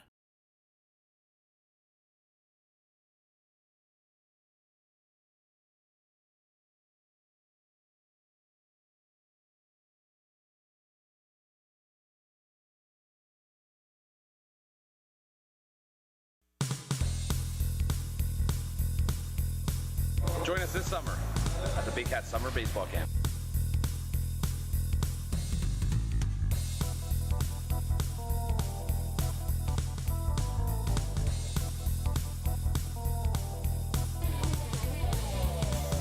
See you there.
Top of the ninth inning is brought to you by United Way Simcoe Muskoka, making poverty unignorable. To learn how you can help, you can visit uwsimcoemuskoka.ca.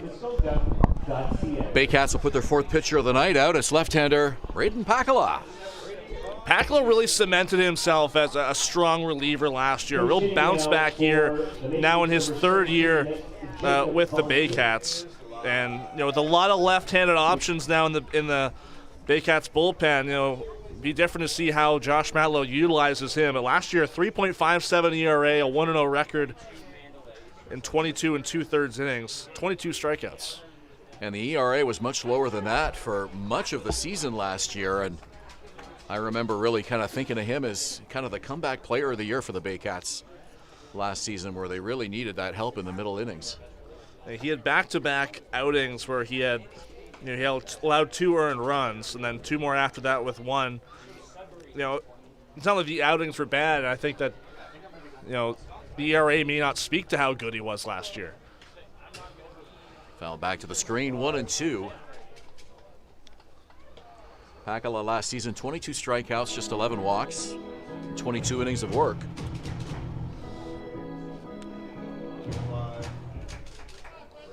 He faces the right-hander Bonson. Long look in.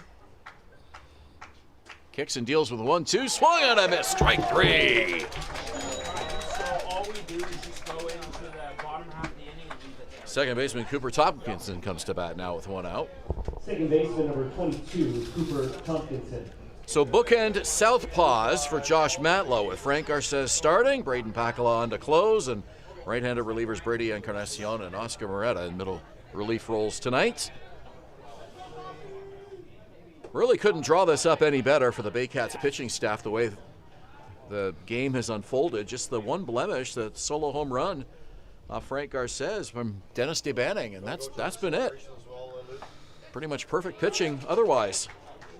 We saw Marcus Connect get in the scoring position twice, and then Ben Starrett ran for him, got into scoring position, but other than that, Yordan Mandalay as well. Just 4 runners in scoring position other than the home run.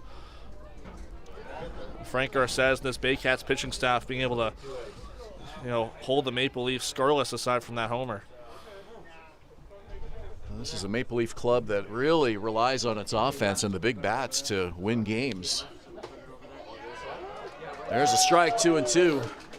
Nice job by the Baycats pitchers tonight to shut them down to 1 run on 6 hits. Lefty-lefty matchup here. Pakala, 2-2 pitch coming up. He delivers. Swung and a missed. 2 down, back-to-back strikeouts. And Kirk Gibson will be the final bullet for the Maple Leafs here tonight. Make sure there's something left there for me and Lucas. The first baseman number 12, Gibson came in, pinch ran for Mike Cicchetto back in the 7th. Did get some playing time on Sunday. He was 0 for 1 late in the game as another defensive replacement for Cicchetto. Called strike. Everybody clap your hands.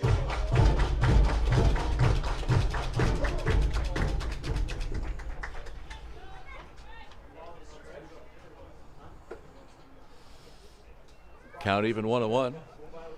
So the Maple Leafs came into tonight with a perfect 1-0 record. Baycats look to come out of tonight with a perfect 1-0 record.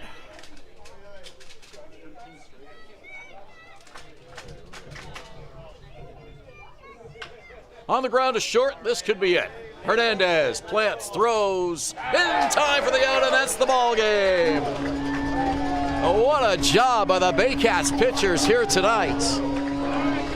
Garces, Encarnacion, Moretta, and Pakala to close the door in the ninth, and it's a 6-1 Barrie win on opening day 2026. Yeah, really stymied these Toronto Maple Leafs bats. Aside from a home run by Dennis DeBanning, as we mentioned, Marcus Connect had a great game, a couple doubles. Yasiel Puig was held hitless, had a couple walks, but this Baycats pitching staff already really impressive through one game so far this year. They're going to look to continue that on the road tomorrow night. Going to be a fun season, and we'd love to see you out here at Athletic Culture Stadium next week. Well and Jackfish here on Thursday night, Kitchener Panthers on Saturday afternoon. Come on out to the ballpark and see it live. Otherwise, Julius and I will have the broadcast for you, as always, right here on Baycats TV. Thanks so much for joining us. Again, our final, Barrie 6, Toronto 1.